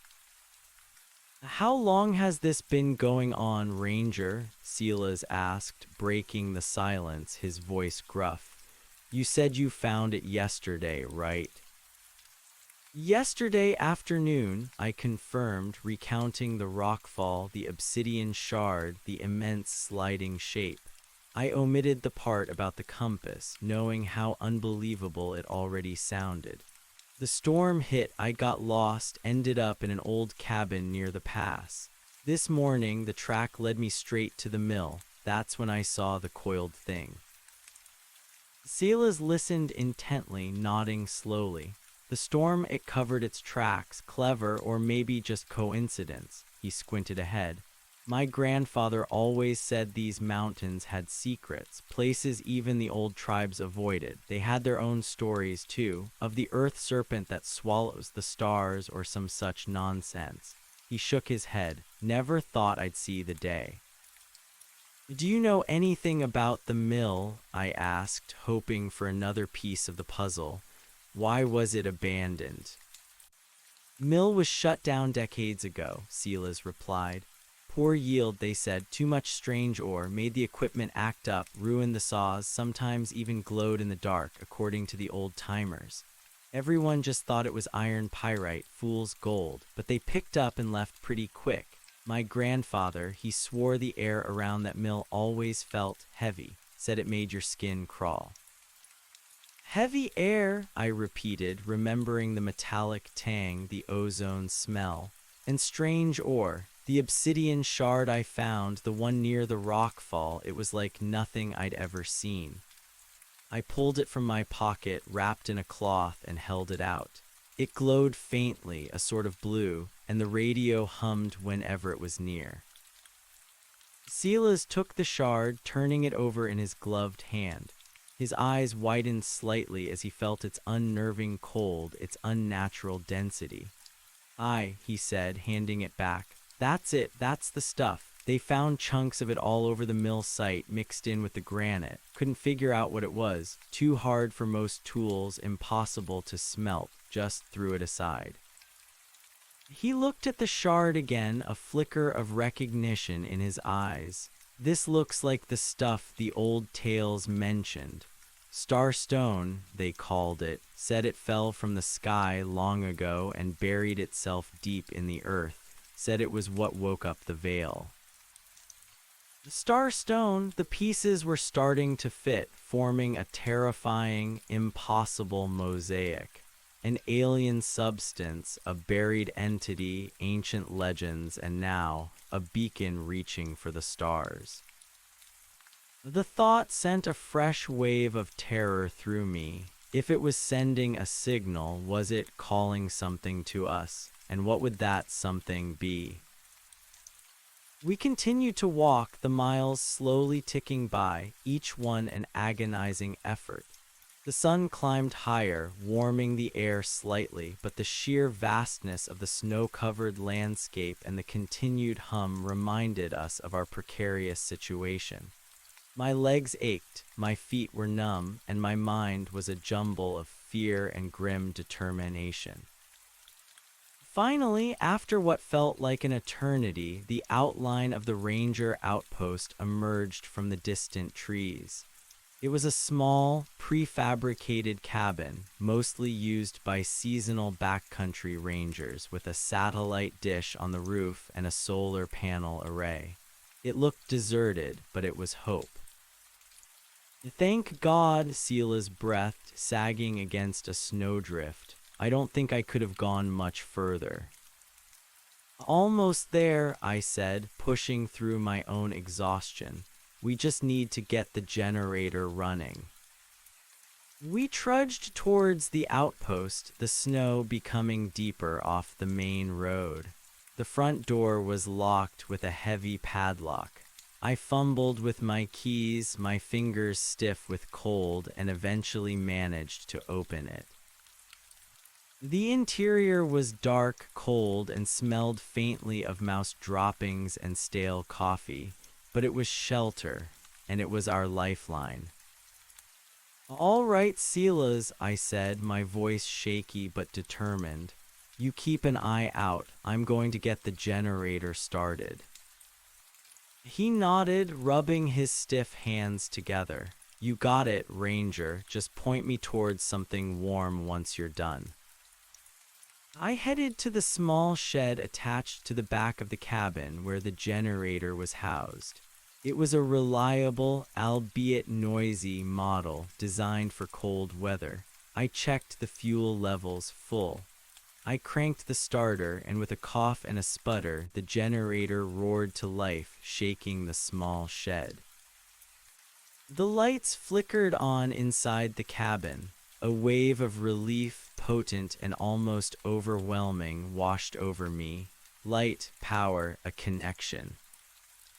I went back inside, Sila's already hovering next to the old wood-burning stove. "Heat," he practically groaned. "Praise the Lord for heat." I didn't waste a second. I located the landline phone, tucked away in a dusty drawer. My hands trembled as I picked up the receiver. It was heavy, reassuringly solid. I dialed Frank's number at the main Old Faithful station. 1 ring, 2 rings, 3. Then a click and a familiar, gruff voice. "Ranger Station, Frank speaking." "Frank, it's Alex. Thank God you're there." I practically shouted into the phone, relief making my voice crack. There was a moment of silence on the other end. "Alex, where in blazes have you been? I've been trying to raise you all night. Said the storm was too bad, but I sent a search party out this morning. No sign of you up by the pass. We were about to send out the choppers once the weather cleared enough." His voice was tinged with concern, but mostly irritation. "You all right? What happened?" "Frank, listen to me. There's no time." I cut him off, urgency overriding protocol. "I'm at Outpost 7. I need you to listen very carefully. Something huge, something not natural. It's at the old mill site. It's built a tower, a giant crystal spire, and it's sending a signal into the sky." I struggled to find the right words, knowing how insane I sounded. It's ancient. It's calling something down or waking something up." Silence, a long, heavy silence from Frank's end. Then a slow, deliberate sigh. "Alex, are you hurt? Are you concussed? Hypothermic? You sound disoriented. What are you talking about? A crystal spire? Did you hit your head?" "No, Frank, I'm fine. I'm with Sila's old man Jenkins. He saw it too," I yelled, gesturing to Silas, who nodded grimly. "He knows the legends, the veil, the starstone. It's all real. It's making the ground crack, it's glowing blue, it's got these ancient glyphs all over it. Another sigh from Frank, heavier this time. Alex, what exactly have you been smoking up there? I know you've been under a lot of stress with your folks, but this is wild. I'm telling you, the search party didn't find anything but fresh snow up there. No giant rock snakes, no glowing towers. The search party wouldn't have seen it, I insisted. It was under the snow, then it followed the logging road. It's at the old mill I just left there. You have to believe me, Frank. This is serious. This is an existential threat. I have pictures. Pictures? Frank sounded incredulous. Alex, I need you to calm down. I'm sending a medical team to Outpost 7. They'll be there as soon as they can. Just stay put. Don't go anywhere. No, Frank, you don't understand. We don't have time for a medical team, I pleaded, my voice cracking with desperation. You have to send a team to the mill site, a military team, something, before whatever it's calling arrives. A military team, Frank laughed, a short, sharp bark. Alex, you've officially lost your mind. I'm a park ranger, not a general. Look, just stay calm. I'm coming to you myself as soon as I can get my rig cleared. Just sit tight. And with a click, he hung up. I stared at the receiver, the dial tone buzzing mockingly in my ear. He didn't believe me, not a word. He thought I was hallucinating, suffering from hypothermia or worse. The weight of the world, the terrifying truth of what was happening, settled on my shoulders with crushing force. Silas, who had been listening to my half of the conversation, stepped forward. He didn't believe you, did he? He said, his voice quiet. I shook my head, fighting back tears of frustration and despair. He thinks I'm crazy. Of course he does, Silas said, shrugging. Normal folk don't see things like this. They don't want to. It breaks their world. He paused, looking out the frosted window towards the distant mill site, though the spire wasn't visible from here. But we saw it, and we know. What do we do now? I asked, my voice barely a whisper. He's coming here, he'll just sedate us or something. Meanwhile, that thing is still calling. Silas walked over to an old, dusty map tacked to the wall, a more recent one than the one in the cabin, but still showing the local trails and ranger stations. He traced a line with a gnarled finger. There's an old fire lookout up on Oakhaven Ridge, about 15 miles east of here. It's got a powerful long-range radio hooked up to a bigger antenna, manned by volunteers during fire season, but it's usually got a winter caretaker. My eyes lit up. A long-range radio, that's it. We could reach Seattle or even the National Guard, bypass Frank completely. Could, Silas cautioned, if the caretaker's there and if they believe us. And if we can get there, it's a hell of a hike, even in good weather, and the roads up there will be completely impassable. But it's our only chance, I countered, already feeling a resurgence of determination. We can't just wait here, not with that thing active. I pulled out my own detailed trail map from my pack and spread it on the table, tracing the path. We can take the old snowmobile trail for a few miles, then cut cross-country up Oakhaven Ridge. It'll be brutal, but it's doable. Silas studied the map, his face grim. Brutal is an understatement, Ranger. That ridge is steep, and there'll be drifts deep enough to swallow a truck. But you're right. It's our only chance. Waiting for Frank to show up and pat us on the head ain't gonna stop whatever's brewing back at the mill. We quickly gathered what supplies we could.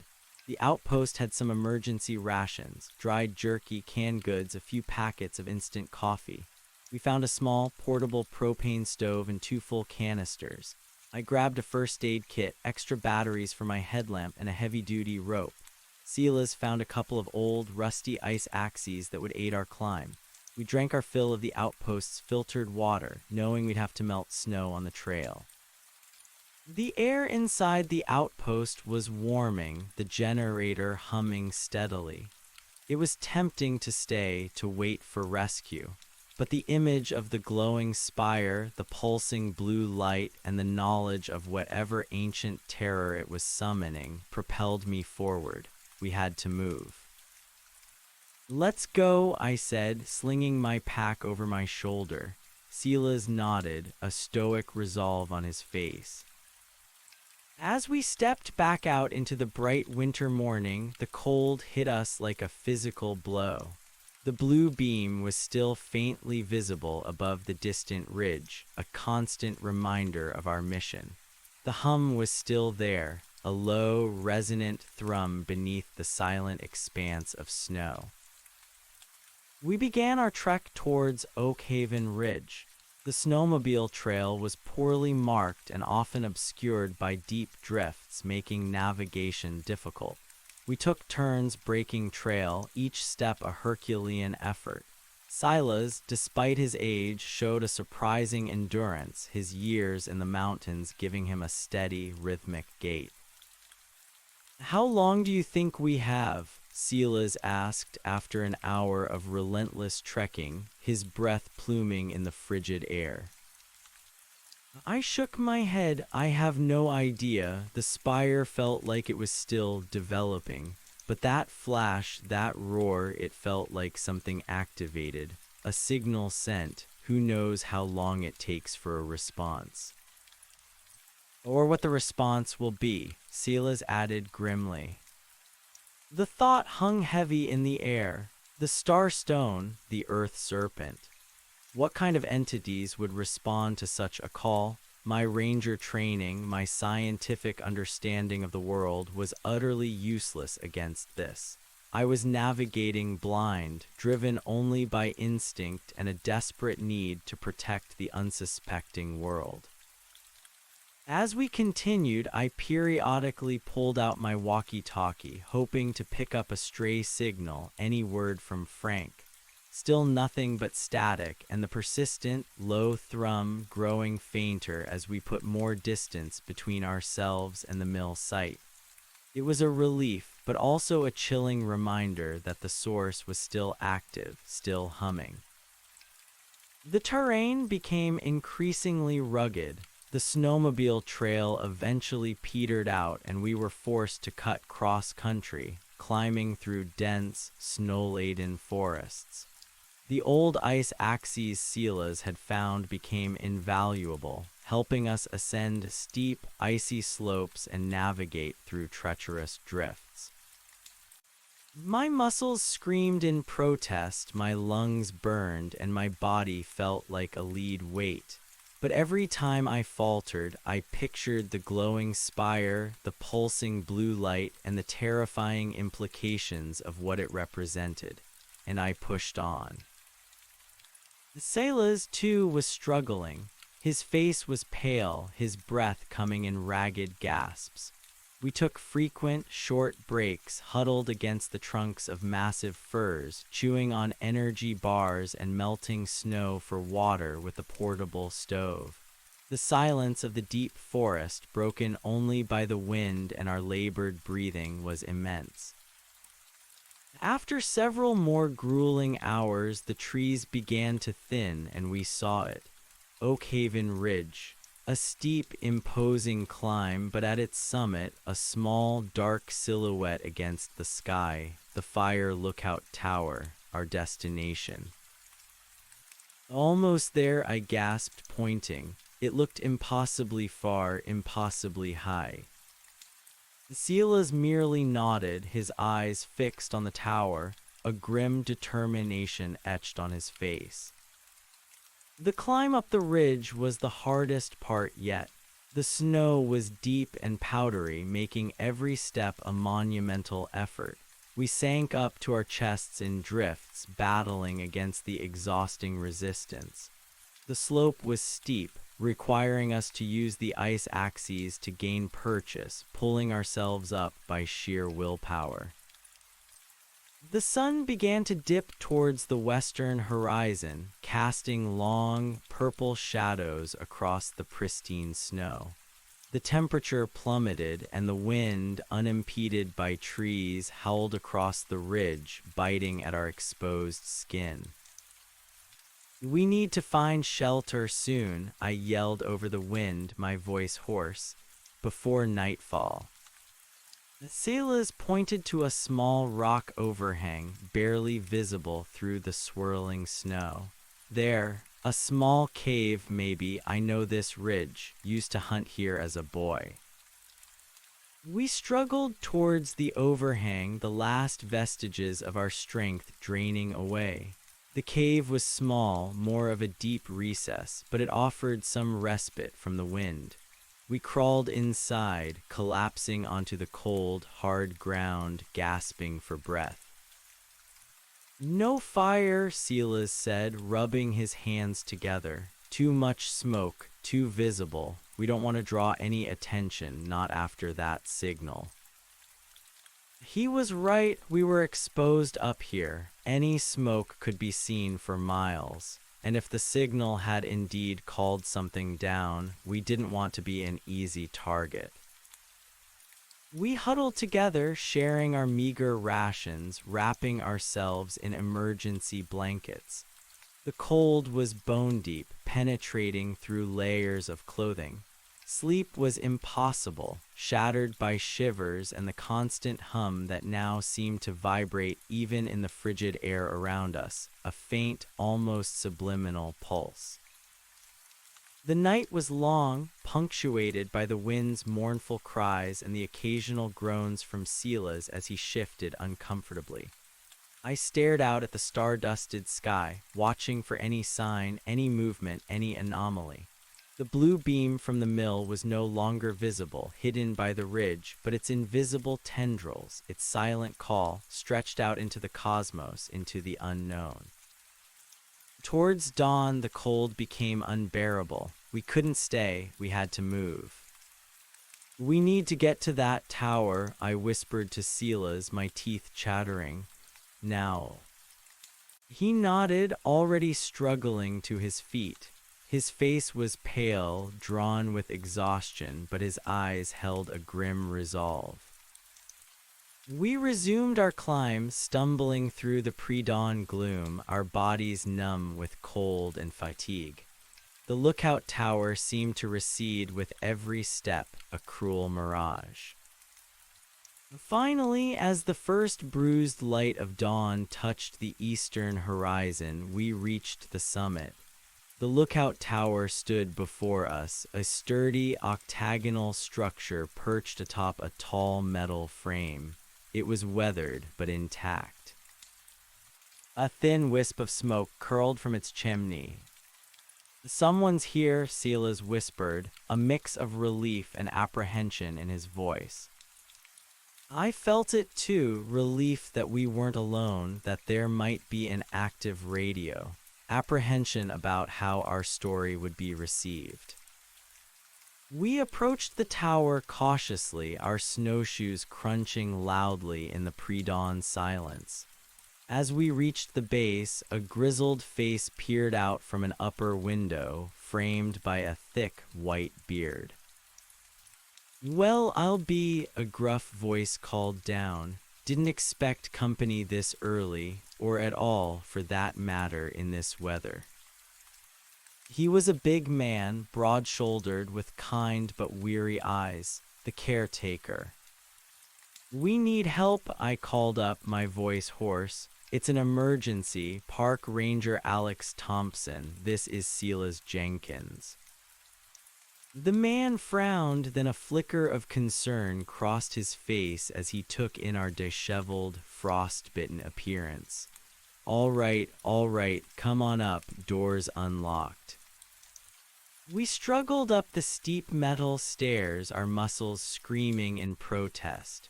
The door creaked open, and we stepped into a small, warm, brightly lit room. The scent of pine smoke and brewing coffee filled the air. A roaring fire crackled in a small wood stove. Come in, the caretaker said, gesturing towards the stove. You two look like you've seen a ghost or froze solid. He poured two steaming mugs of coffee. Name's Jed. What in tarnation happened to you?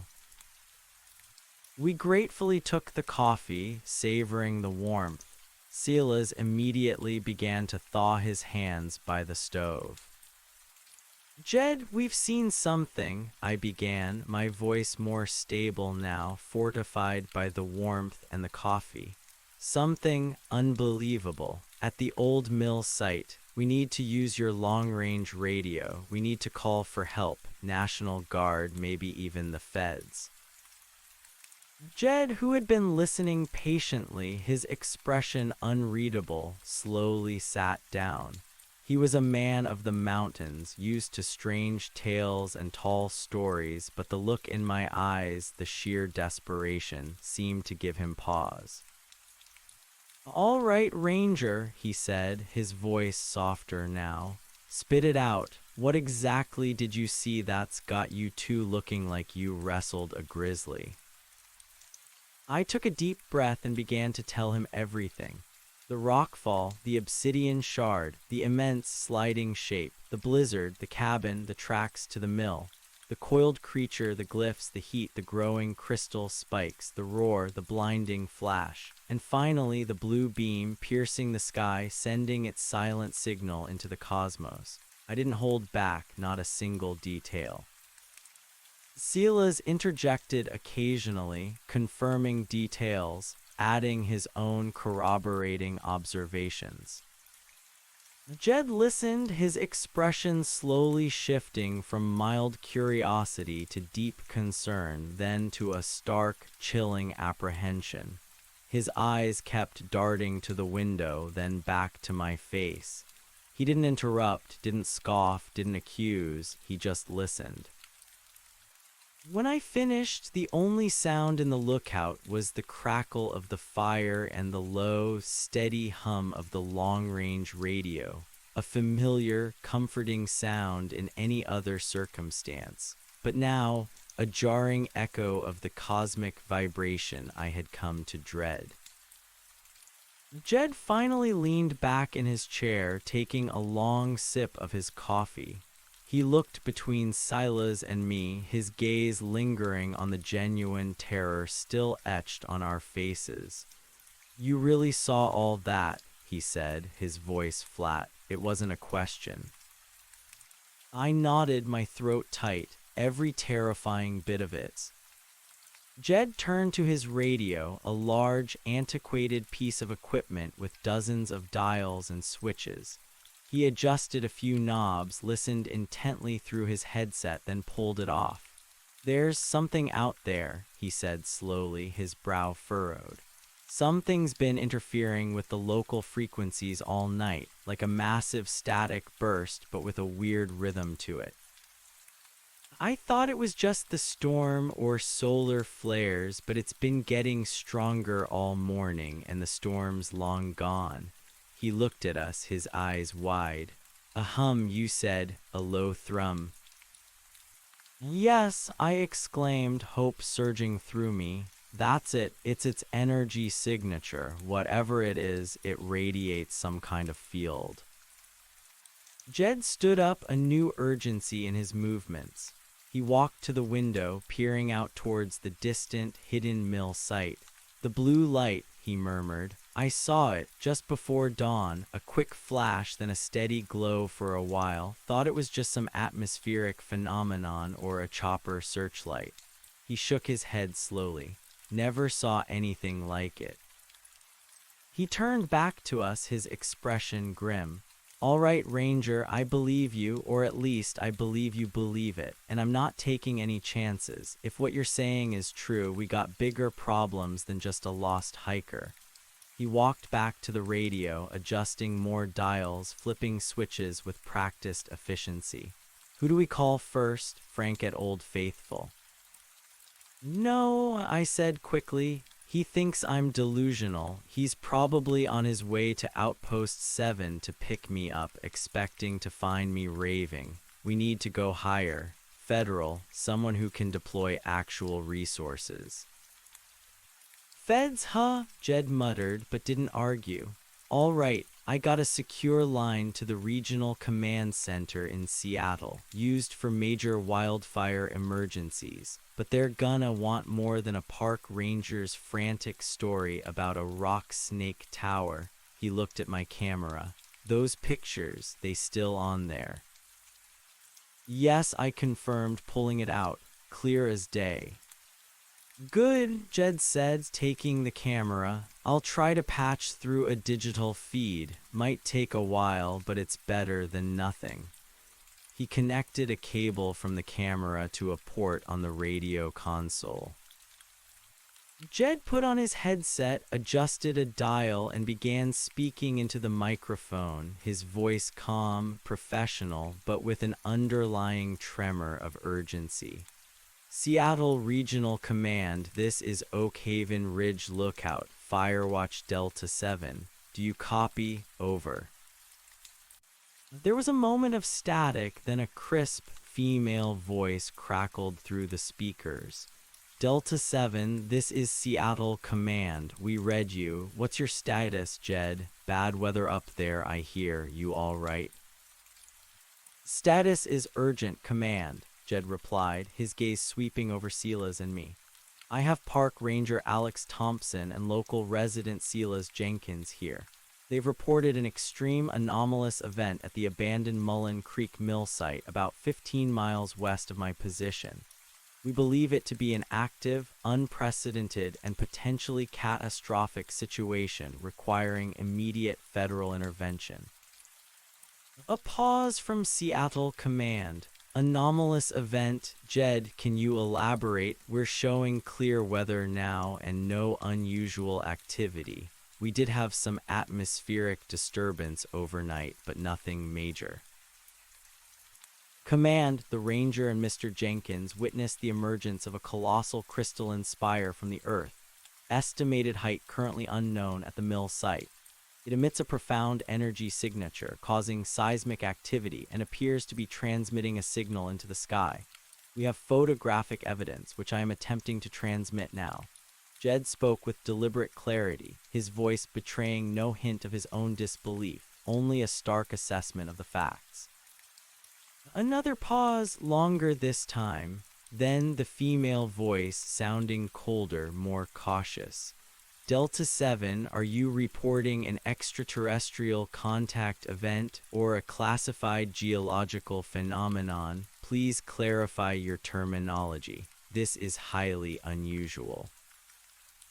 Command, I am reporting an unknown massive entity emerging from the Earth, building a transmitting tower and causing widespread energy and seismic anomalies. The Ranger describes it as an ancient biological geological entity, consistent with local legends of a Veil or Earth Serpent. We believe it poses an immediate threat to public safety and potentially to the national security of the United States. Requesting immediate dispatch of a specialized response team, preferably military or intelligence assets, to the Mullen Creek Mill site. Prioritize a recon drone to confirm visual. Jed's voice was firm, leaving no room for doubt about the gravity of. Command's voice crackled through the speakers, a distinct chill in her tone. Delta 7, your report is highly unorthodox. Extraterrestrial contact falls outside the scope of Regional Fire Command. If this is a hoax, Jed, there will be severe repercussions. Are you absolutely certain of what you are reporting? Jed's gaze met mine, a flicker of understanding passing between us. He knew the stakes. Command, I understand the gravity of my words. My reputation and that of Ranger Thompson and Mr. Jenkins is on the line, but I assure you this is no hoax. The seismic activity alone, which I'm sure your sensors are picking up, should corroborate a major event. The hum you've been detecting on the frequencies all night is directly related. I am transmitting Ranger Thompson's photographs now. They offer undeniable visual proof of the structure and the entity. He tapped a few keys on the console, and a progress bar appeared on a small screen. Transmission initiated. Command: expect visual data in approximately 5 minutes, pending bandwidth. In the meantime, I reiterate our request for an immediate specialized response. A drone, at minimum, for initial visual confirmation. The situation at Mullen Creek is volatile and escalating. The female voice from Seattle Command sounded exasperated, but also perhaps a hint of unease. Jed, you're talking about deploying military assets based on legends and a few photos from a park ranger. This is unprecedented. We need more than a few blurry pictures. We need confirmation from our own assets. I will flag this up the chain of command, but do not expect an immediate military response. We will initiate standard protocol for an unexplained geological disturbance. A geological survey team will be dispatched once the weather fully clears, and we will attempt to get a low-altitude civilian recon flight over the area for visual confirmation. My heart sank. Civilian recon, I interjected, leaning into the microphone Jed held. Command, you don't understand. This isn't a geological disturbance. It's alive, it's radiating energy, it's putting out a signal. It could be hostile. We need something that can protect itself, something that can assess a threat. Jed gently pushed my hand away from the microphone, giving me a stern look. Ranger, let me handle this. He then spoke into the mic, his voice firm. Command, Ranger Thompson has first-hand experience of the entity's scale and the destructive potential of its energy field. The ground is fracturing around it. Civilian assets may be at risk. We strongly advise a remote, high-altitude drone with imaging capabilities as a first step. Another long pause. The static on the line seemed to hum louder. Then, Command's voice tight with what sounded like controlled anger. Delta 7, you are bordering on insubordination. I have relayed your colorful description up the chain. We have protocols for these situations. An unmanned aerial vehicle, a high-altitude drone, is already being diverted. ETA approximately 1 hour to the mill site. It will conduct a thermal and visual scan. We will review the images and Ranger Thompson's transmission, then reassess. Until then, you are to remain at your post, keep the line open, and report any further developments. Do you copy, Delta 7? Jed sighed, a silent gesture of frustration, but his voice was crisp. Copy, command, remaining at post, will report further developments. Over and out. He pulled off the headset, running a hand through his grizzled beard. An hour, I exclaimed, my voice full of despair. An hour until a drone gets there, and then they'll reassess. What if it's too late by then? What if whatever it's calling arrives? Silas, who had been listening intently, shook his head. They don't believe it, not really, not yet, too big for them to swallow. Jed nodded. He's right, they'll see it as an unexplained geological disturbance until it's undeniable. And by then, well, we'll see, but at least the drone is coming, that's something. He looked at my camera, still connected to the console. Your pictures are still uploading. Once they're through, they'll have to take this more seriously. We settled into an anxious wait. Jed offered us more coffee and some dry biscuits, which we gratefully accepted. The warmth of the cabin, the simple act of eating, was a stark contrast to the cosmic terror we had just escaped. But the tension in the air was thick, palpable. I paced the small room, unable to sit still. Every minute felt like an eternity. I kept glancing at the windows, scanning the horizon for any sign of movement, any hint of something arriving from the sky, or any further blue flashes from the mill. That hum, Silas said quietly, breaking the silence. It's still there, isn't it? I can feel it, faint, but it's still there. I nodded. Yes, from the mill, it's always there now. a background noise to reality. Jed put his headset back on, adjusting the dials. The interference is still strong, like a powerful low-frequency signal being broadcast. It's making normal radio traffic almost impossible in this sector. They'll be noticing that at command for sure. Another half hour crawled by. The drone's ETA was drawing near. My stomach churned with a mixture of fear and adrenaline. What would the drone see? Would it be enough to convince them? What if the spire had grown even larger or done something new? Suddenly, Jed tensed. Command to Delta 7, we have visual acquisition of the target. Drone is on station over Mullen Creek Mill site. His voice was tight, expectant. We all crowded around Jed, straining to hear the crackle of the radio. Putting the feed through to your terminal, Jed. Stand by. A few agonizing seconds later, the small monitor on Jed's console flickered, then resolved into a grainy black-and-white image from the drone's camera. It was a high-altitude shot, slightly obscured by swirling steam, but clear enough to make out the terrifying truth. The mill site, and in its center, rising majestically from the earth, was the spire. Taller now, even more imposing, its jagged, crystalline structure clearly visible, and from its blunted tip, a faint, straight beam of light still pierced the sky, a silent testament to its purpose. Around its base, the ground was visibly fractured, dark fissures radiating outwards like veins. The thermal overlay showed a massive heat signature emanating from the center of the site, a searing white against the gray and black of the surrounding snow.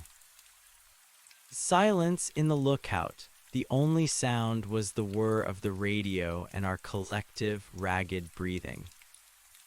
Then Command's voice, no longer annoyed, no longer skeptical. Now it was filled with a chilling, professional awe.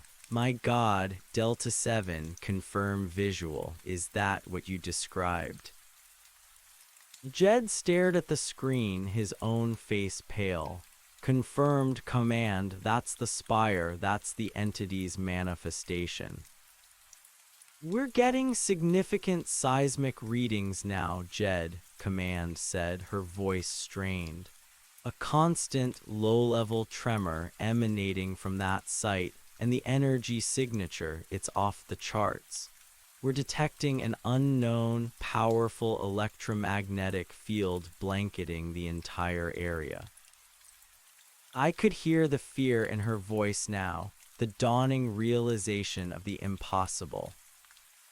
Command, we also have your transmitted photographs, another voice, male and calm, cut in from Seattle. These are remarkable, unprecedented. The scale of this entity, the internal structure, it's unlike anything on record. Are you deploying a team now? I pressed, leaning into the mic again, barely able to contain my desperation. A specialized team, not a geological survey, but something that can handle an active threat. Another pause, then Command's voice returned, firmer, decisive. Delta 7, the situation has been escalated to Tier 1 national security. All available military and intelligence assets are being mobilized. A rapid response force, including biocontainment and tactical units, is being diverted from Fort Lewis.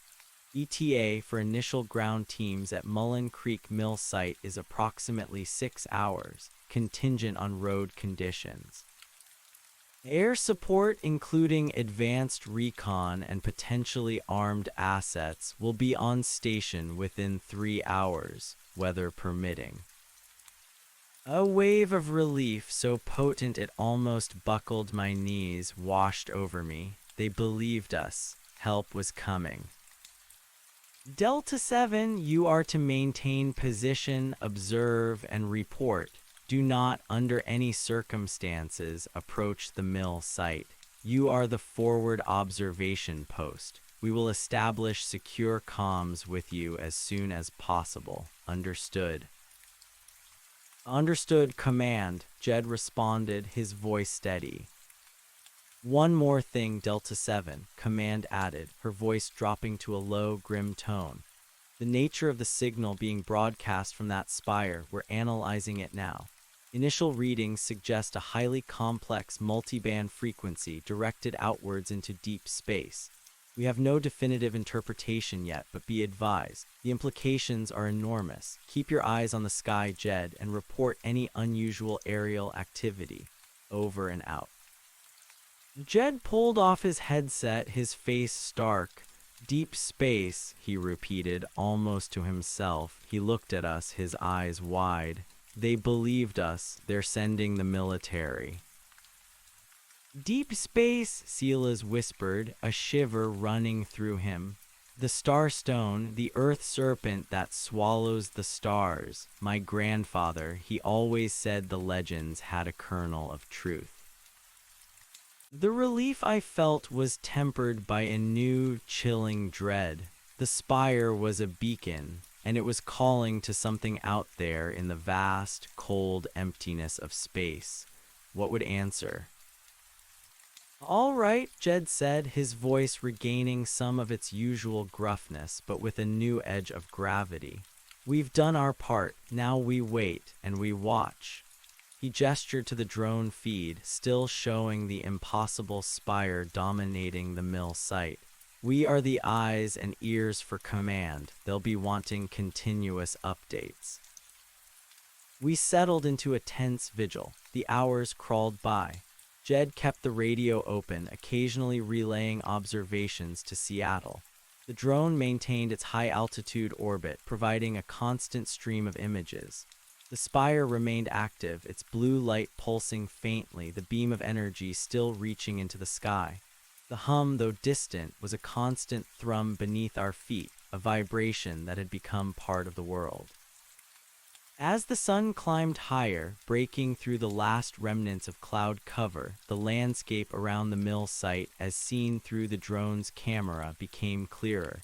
The fissures around the spire were wider, deeper. Old mill buildings had collapsed further, consumed by the destabilizing earth. It was a site of slow, silent destruction, centered around the alien spire. Around 3 hours after Jed's initial call, the first aerial assets appeared on the drone feed. Small, fast-moving dots in the distance, quickly approaching the mill site. Command to Delta 7, the voice crackled. Air assets are on station. We have 2 F-15s conducting high-altitude reconnaissance. Also, a stealth drone, an RQ-170, is now on a low-altitude pass for closer imaging. Maintain comms. Report anything unusual. We watched the feed, mesmerized. The F-15s were barely visible specks, but the stealth drone provided incredibly detailed images. It flew low, circling the spire, capturing every facet of its crystalline structure, the swirling steam, the fractured earth. We could even see faint blue energy arcing between the spire's base and the ground, like tiny, contained lightning. My God, Jed whispered, staring at the screen. It's even bigger than I thought, and those cracks, it's tearing the mountain apart. The F-15s circled, providing a protective perimeter, their presence a stark reminder of the gravity of the situation. This was no longer just a Ranger problem. It was a national emergency. Suddenly, the image on the drone feed flickered, a burst of static. Then the feed went dark. Command to Delta 7, RQ-170 has lost signal. Repeat, RQ-170 has lost signal. What's your visual on the mill site, Delta 7? Did you see anything? Command's voice was sharp with alarm. Jed grabbed his binoculars, scanning the distant horizon towards the mill. Negative command, no visual anomaly from my position. The drone just went dark. F-15s are reporting a massive electromagnetic pulse emanating from the mill site. Command's voice was urgent. They're having intermittent systems failures. Repeat, F-15s are experiencing systems failures. They're disengaging, heading to a safe distance. My blood ran cold. The creature, the spire, whatever it was, it had actively taken down a stealth drone, and it was interfering with fighter jets. This was not a passive entity. What about the initial drone? I asked, my voice trembling. The one that sent us the pictures. That drone is still transmitting, Delta 7, Command responded, slightly calmer. It's a different system, higher altitude, but the F-15s are pulling back. This EMP is too strong. We need to reevaluate our approach. We watched the screen, now showing only the high-altitude drone's feed, the spire still dominating the landscape, the blue beam still piercing the sky. But the ground around it seemed to be shifting more violently now. New fissures were appearing, even on the distant drone feed. The cracks are growing, Jed, Silas pointed out, his voice low. It's destabilizing everything. That mountain won't hold for long. Another hour passed. The sun was high in the sky now, making the snow-covered peaks glitter. More aerial assets started to arrive, higher altitude surveillance planes and distant, heavy-lift helicopters carrying equipment. The valley was slowly being encircled, but from a safe distance. No one dared to get too close. Around 6 hours after the initial call, the first ground teams were visible on the drone feed, slowly approaching the mill site. They were heavily armed, wearing specialized hazmat-like suits, moving cautiously through the deep snow. It was a surreal sight, a stark juxtaposition of military might against the pristine, ancient wilderness. Command to Delta 7, a new voice, male and authoritative, broke through the comms. This is Colonel Vance, Joint Task Force Commander. My teams are establishing an outer perimeter approximately 2 miles from the target. We have confirmed the presence of the crystalline structure and its associated energy signature. We are designating the structure Spire 1 and the entity within the mill site as Event Horizon Alpha.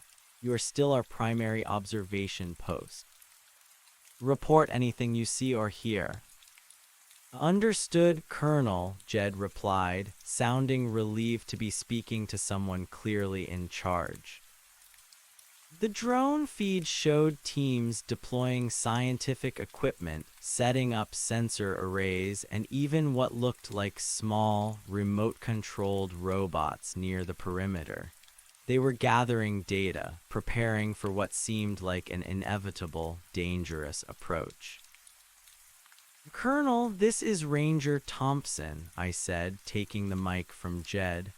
I was on site. The entity, it's biological but also geological, obsidian-like scales, glowing glyphs, it burrows, it generates immense heat, and it pulsed with a blinding light when the spire fully activated. Vance's voice was crisp. Understood, Ranger. Your intel has been invaluable. We are proceeding with extreme caution. We have geological, biological, and xenobiological teams analyzing the data. We're also running spectral analysis on the starstone shard you provided. It's anomalous, to say the least.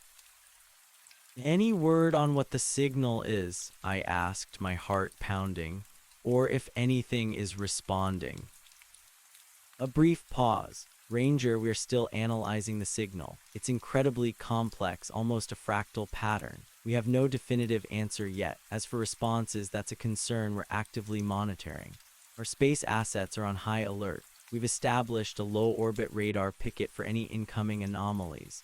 So far, nothing definitive, but we are detecting an increasing number of gravitational fluctuations in the upper atmosphere, originating from the target site.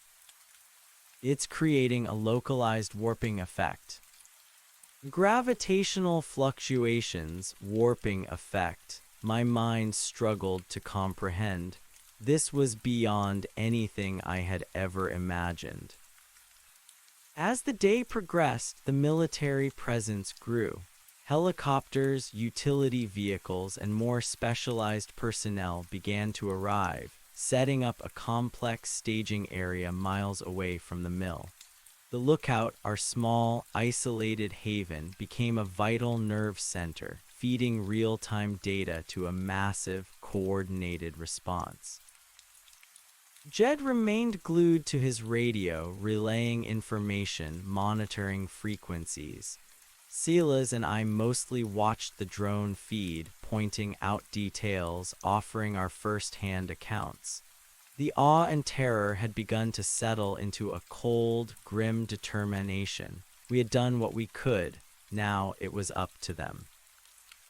Late afternoon, as the sun began its descent, painting the western sky in hues of orange and purple, a new phenomenon began at the mill site. On the drone feed, we saw it clearly. Around the base of Spire 1, where the creature was coiled, the air itself began to shimmer. Not steam, not heat haze, but an almost optical distortion, like looking through rippling water. Colonel Vance, this is Delta 7, Jed's voice was urgent. We are observing optical distortions around the base of Spire 1. Looks like a localized atmospheric warping. Can you confirm? Vance's voice crackled back, equally concerned. Confirmed, Delta 7, our forward teams are reporting the same. Sensors are picking up massive energy fluctuations now. The gravitational anomalies are spiking. It's creating a localized spacetime distortion field. It's forming a portal. My breath caught in my throat. A portal, that was it. That was what the signal was for. It wasn't just calling. It was opening a doorway. A portal, I whispered, my voice barely audible. Silas gripped my arm, his eyes wide. The veil, the old tales, they said it opened to another place, a place of endless night. The shimmering around Spire 1 intensified. The blue light from the spire pulsed brighter, faster, a frantic rhythm against the darkening sky. The hum, even from our distant lookout, grew stronger, vibrating through the metal frame of the tower. Command to all units, Vance's voice boomed, sharp and commanding. Defensive posture, brace for potential egress from target zone, all long-range weapon systems on standby. Lethal force authorized for any hostile entities emerging from the portal. Repeat, lethal force authorized. The atmosphere in the lookout was electric with tension. We watched the drone feed, utterly transfixed. The shimmering distorted the image, making the spire itself seem to waver, to become less substantial. The blue light was blinding now, even on the screen. Then a new sound cutting through the growing hum. A high-pitched, almost ultrasonic whine emanating from the mill site. It was painful, piercing, making my teeth ache. The shimmering climaxed in a flash of blinding, incandescent blue light that washed out the drone feed completely, turning the screen to pure white. The hum became a deafening roar, shaking the entire lookout tower. We instinctively shielded our eyes. When my vision cleared and the drone feed flickered back, the scene had changed utterly.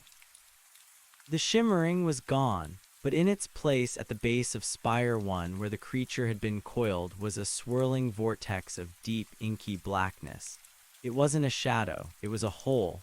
A perfect circular void several hundred feet across, radiating an eerie, silent hunger. and surrounding its edges, arcing like static electricity, was the vibrant, impossible blue light. It was a portal opened, and through it, faint at first, then growing clearer, something was emerging. Silas let out a strangled gasp. Jed stared, utterly horrified at the screen. From the swirling blackness, shapes began to resolve, not one but several. They were impossibly tall, slender, and dark, almost skeletal, like elongated shadows stretching from the abyss. Their forms were angular, multifaceted, shifting and twisting in unnatural ways. They moved with a disturbing, fluid grace, a silent, predatory glide, and they too pulsed with a faint, internal blue light, mirroring the spire and the portal's edge. They looked like nothing from Earth. They were alien, utterly, terrifyingly alien. And they were coming through. "Oh my God," Jed whispered, his voice trembling. "They're here." "A command to Delta 7, Vance's voice was tight, strained. "Visual confirmation on egress, multiple hostile entities. All units engage at will, engage. On the drone feed, we saw flashes of light from the perimeter as military units opened fire. Streams of tracer rounds arced through the twilight air, aimed at the emerging shapes. Explosions blossomed around the dark figures, throwing up snow and debris. But the creatures seemed unaffected. The energy rounds, the explosions, simply passed through them or were absorbed, their forms shimmering for a moment, then reforming, utterly unharmed. They continued to emerge, more and more of them, gliding silently from the portal, spreading out across the mill site. Then one of the creatures, impossibly fast, stretched out an elongated limb. A beam of pure blue energy, thin and precise, lanced out from its tip, striking a military Humvee at the perimeter. The vehicle exploded in a flash of white-hot fire, metal and debris scattering across the snow.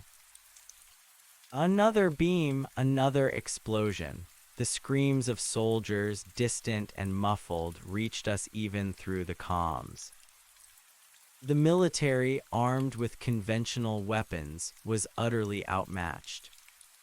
"They're impervious," Jed shouted into the mic, his voice hoarse with despair. "Colonel, they're impervious to our weapons." "We're falling back," Vance's voice was desperate now, tinged with panic. "They're advancing, repeating, falling back. They're not taking damage." The drone feed showed utter chaos. Soldiers, their advanced gear useless, were scrambling, retreating in disarray, while the dark, alien shapes continued their silent, inexorable advance, their blue energy beams cutting through men and machines like paper. My blood ran cold. This was it, the end of the world starting in my mountains.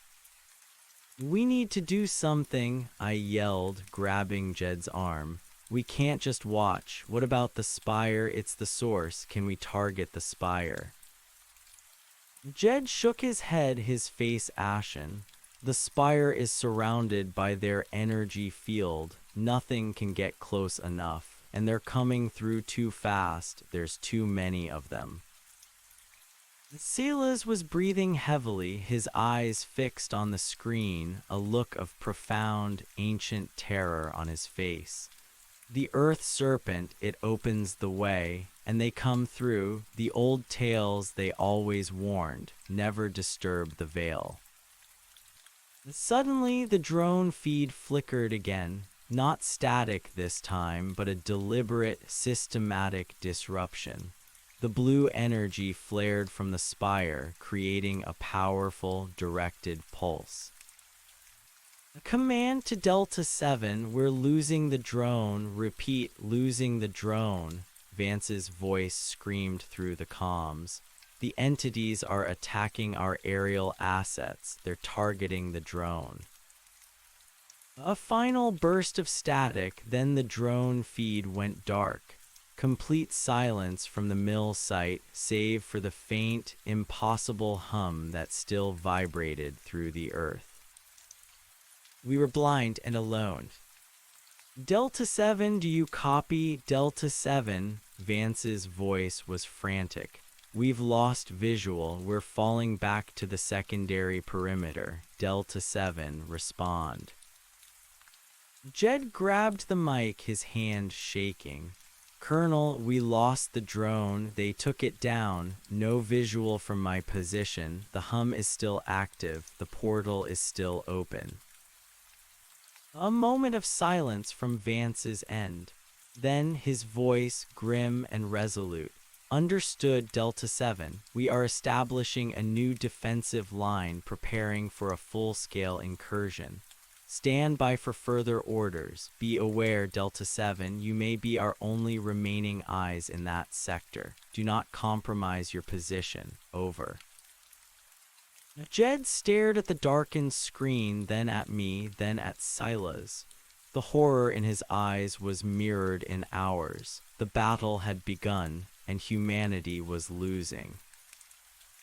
The sun had now fully set, plunging the valley into a profound, chilling darkness. Only the distant, pulsating blue glow of the spire, now visible as a beacon of malevolence above the hidden mill site, broke the black. And through the deep silence of the night, we could still feel it. The hum, the vibration in the earth, a constant, resonant thrum, a heartbeat of a hostile, alien world now bleeding into ours. We were utterly alone, perched high on Oakhaven Ridge, watching the terrifying dawn of a new, impossible war. The small, warm cabin now felt like a fragile bubble, surrounded by an encroaching darkness filled with unimaginable horrors. Jed kept the comms open, listening to the increasingly desperate chatter from the retreating military forces, their voices filled with fear and confusion. He updated them on the last visual we had, the last sensory data we could provide. But there was little they could do. The entities were too fast, too resilient, too powerful. They're bypassing our perimeter. Vance's voice was barely a whisper now, thick with despair. Moving through the forest too quickly. Thermal doesn't pick them up well. They're like shadows. We're losing ground. The implications were clear. These things were not going to be contained at the mill site. They were spreading. They're heading for civilization, I whispered, the words catching in my throat. Silas nodded, his face grim in the faint blue glow from the distant spire. To the towns, to the cities. They always said the veil would swallow the world, given half a chance. My mind raced. We couldn't just sit here and listen to the world fall apart. We had to do something. But what? What could two exhausted, outmatched civilians and a fire lookout do against an alien invasion? Jed, sensing my desperation, looked at me. There's nothing more we can do from here, Ranger. Our job is to observe. That's it. Commands orders. Orders won't stop them, Jed, I retorted, my voice firm. These things, they didn't just come here to look around. That spire, that portal, it's a beachhead. They're here for something.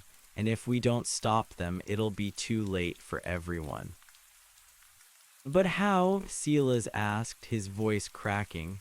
We saw what happened to the soldiers. Our weapons are useless. The spire, I said, a dangerous idea forming in my mind. It's the key. It's opening the portal. It's what powers them, or at least lets them come through. If we can disable it, if we can sever that connection. Jed looked at me, his eyes wide.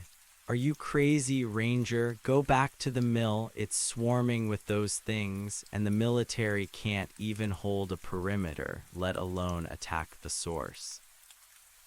We know the terrain, I countered, my resolve hardening.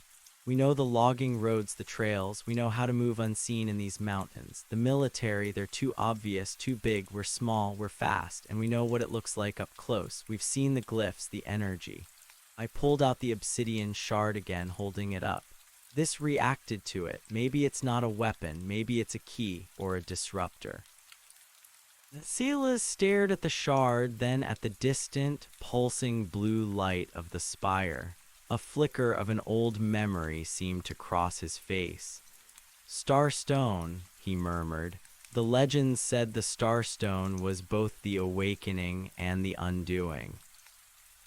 "Undo what, Silas?" I pressed, leaning closer. "What did the legends say?" "They said the Starstone had two faces," he explained, his voice low and raspy. "One to call, one to silence, one to open, one to close, but only by someone with pure intent, with a will strong enough to wield its power, or so the stories went." He looked at me, a glimmer of hope in his eyes. "You found it, Ranger, you carry it. Maybe you're the one."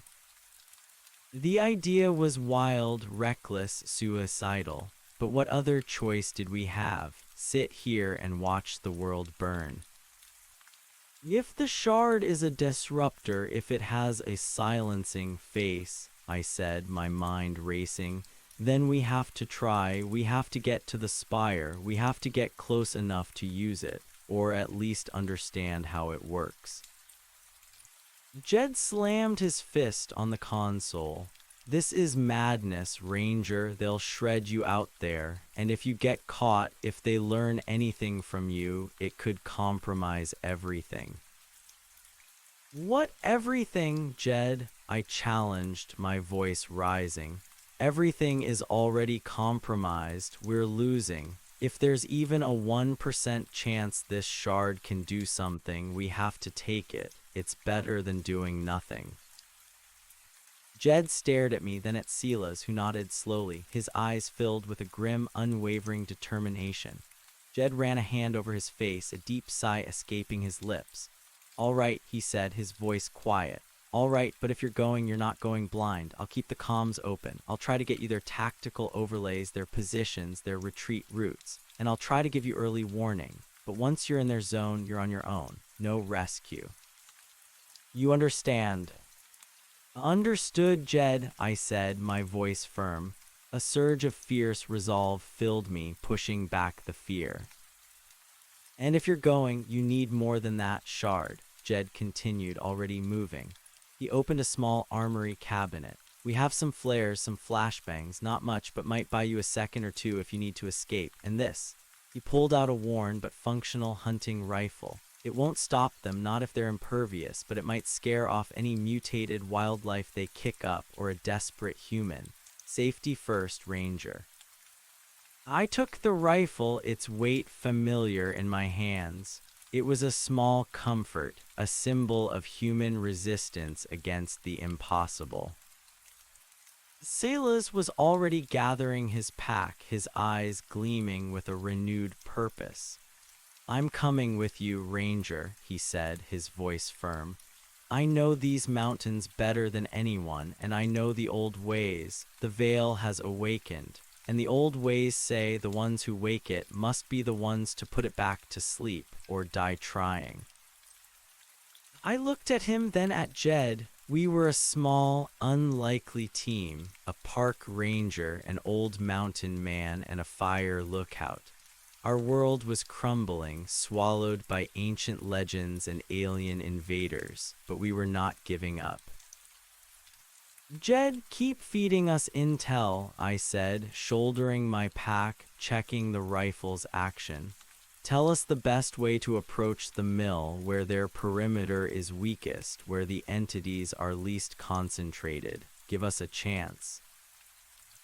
Jed nodded, already back at the console, his eyes narrowed in concentration. "You got it, Ranger. Godspeed, and for God's sake, be careful. The world is counting on you." We made our final preparations, a grim silence hanging in the air. The smell of pine smoke and coffee, once comforting, now felt like a fragile memory of a world that was rapidly slipping away.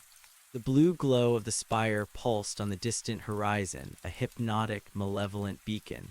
The hum vibrated through the floor, a constant, sickening reminder of the living, breathing threat. As we stepped out of the lookout and began our descent from Oakhaven Ridge into the encroaching darkness, the cold night air bit at our faces. The wind howled, a mournful song of impending doom.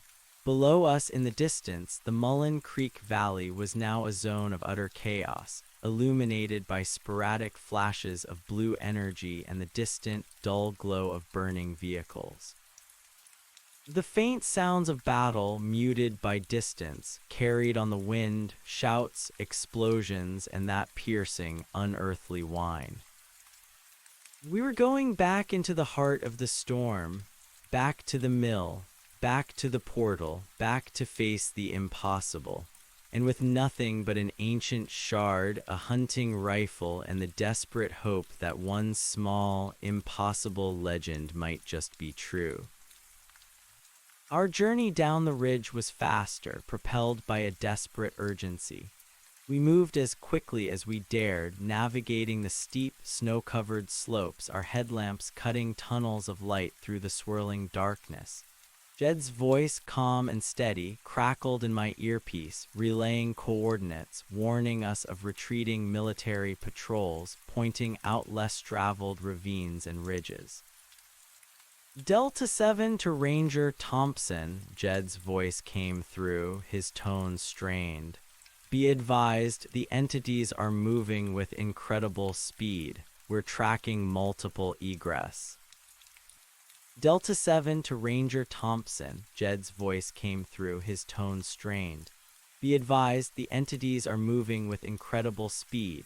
We're tracking multiple egress points from the mill site. They're not just coming straight out the portal. Some seem to be burrowing or moving underground, then resurfacing. They're like shadows in the forest. Colonel Vance's teams are being outmaneuvered. Heavy casualties reported. They're trying to establish a new fallback perimeter further east, but the creatures are flanking them. The information was grim but vital. It meant our approach needed to be even more cautious, our movements more covert. The mountains were a labyrinth, and these creatures seemed to know how to exploit every hidden path.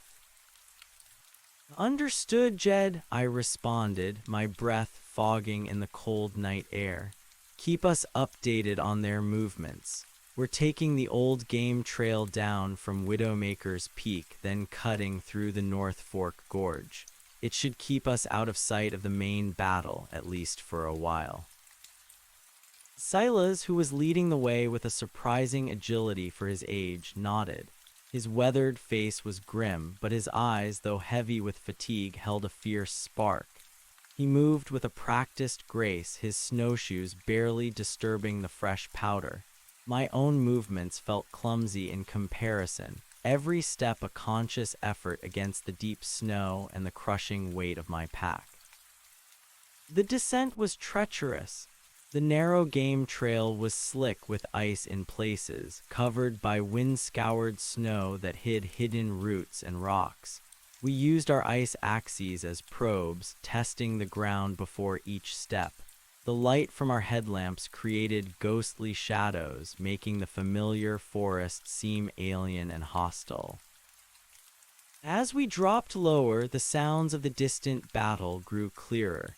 Not just muted explosions and crackling static, but sharp, distinct reports of gunfire, the frantic cries of men, and an unnerving, high-pitched whine that seemed to resonate deep within my bones. It was the sound of terror, of a world unraveling.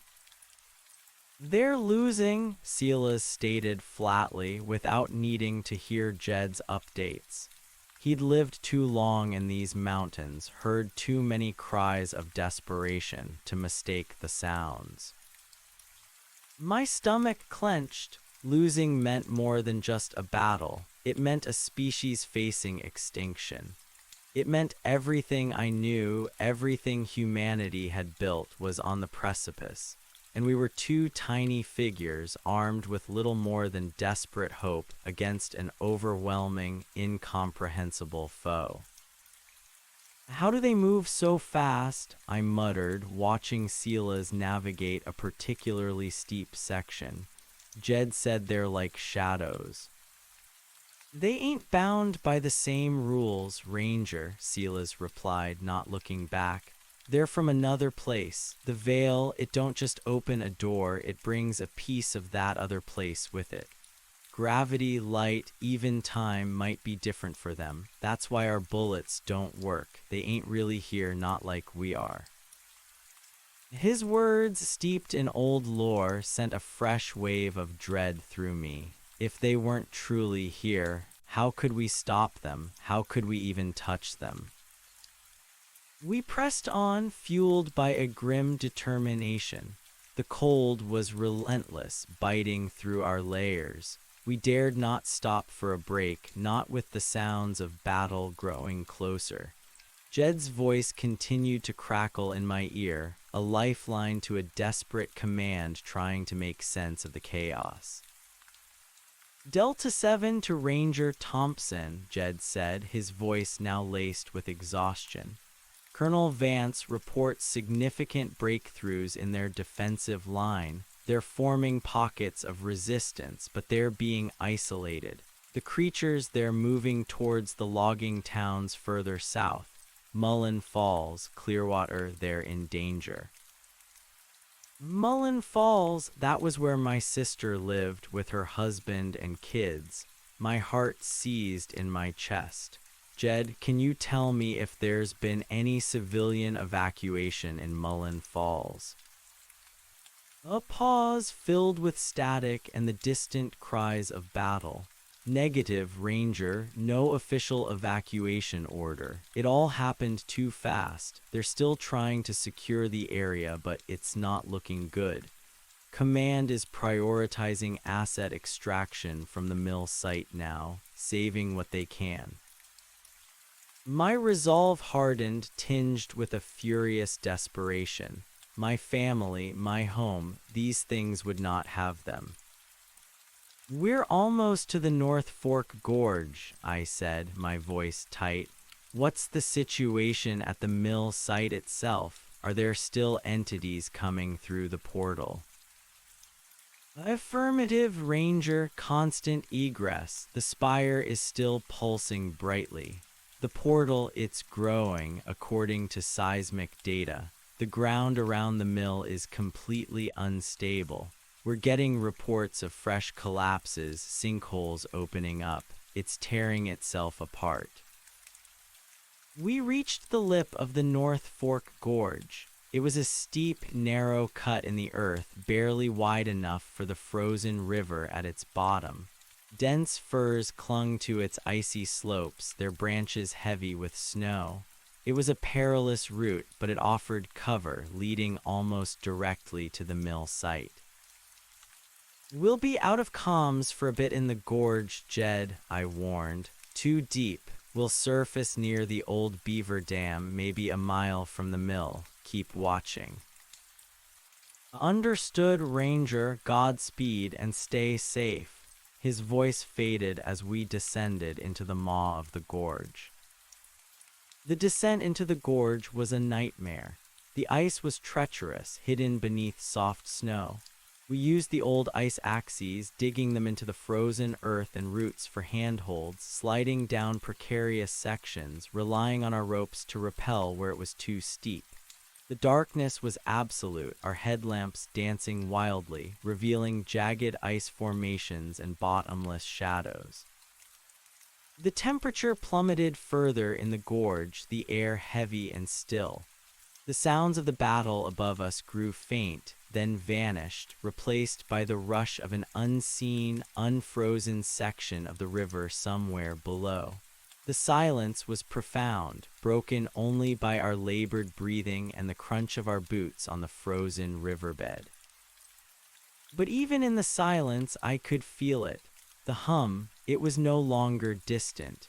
It vibrated up through the soles of my boots, a low, resonant thrum that seemed to fill the very rock around us.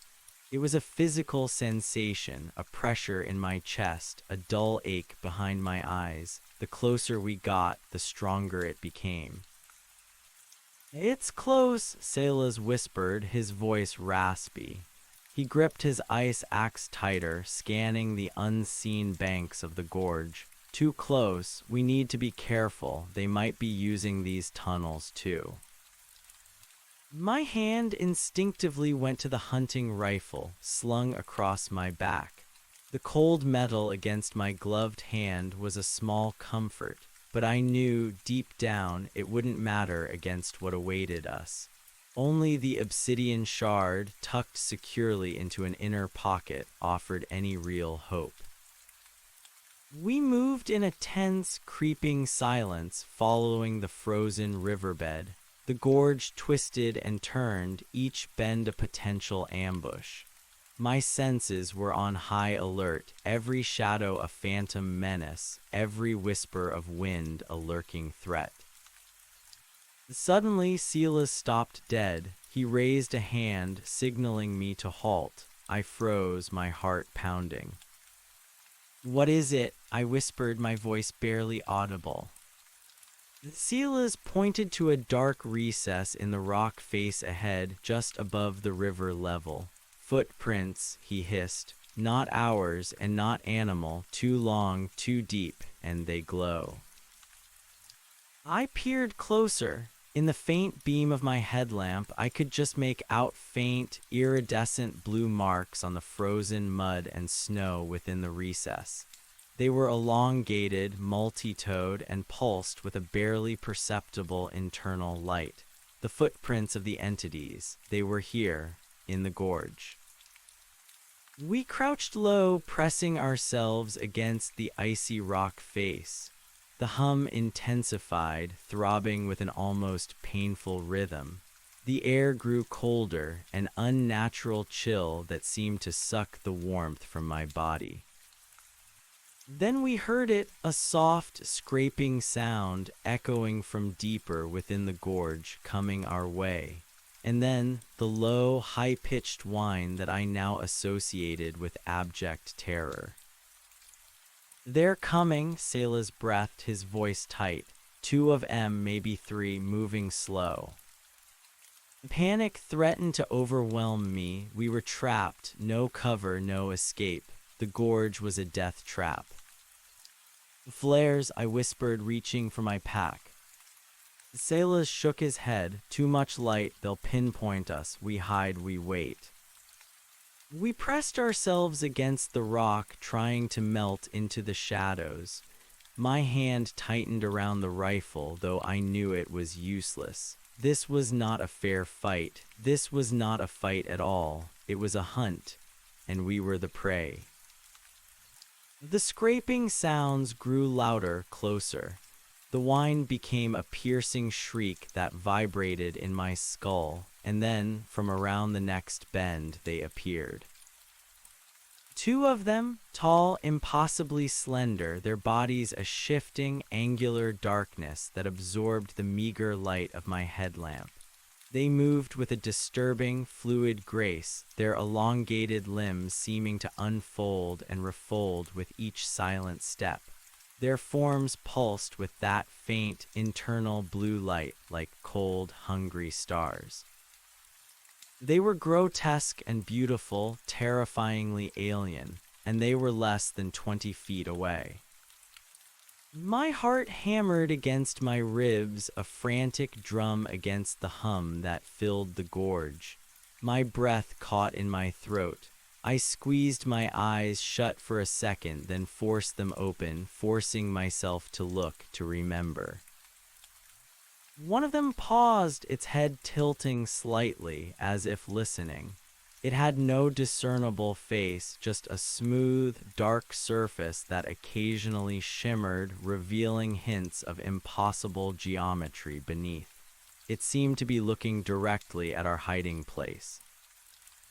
Silas beside me was utterly still, barely breathing. His eyes were wide, fixed on the creatures. The second creature, a few feet behind the first, stretched out an elongated arm. From its tip, a thin beam of blue light, like a laser, lanced out, striking the ice-covered rock directly opposite our position. The ice exploded, sending shards flying, and the rock beneath sizzled, emitting a faint, acrid smoke. It was a test. They were searching. My finger twitched on the rifle's trigger. Every instinct screamed at me to fight, to run, to scream.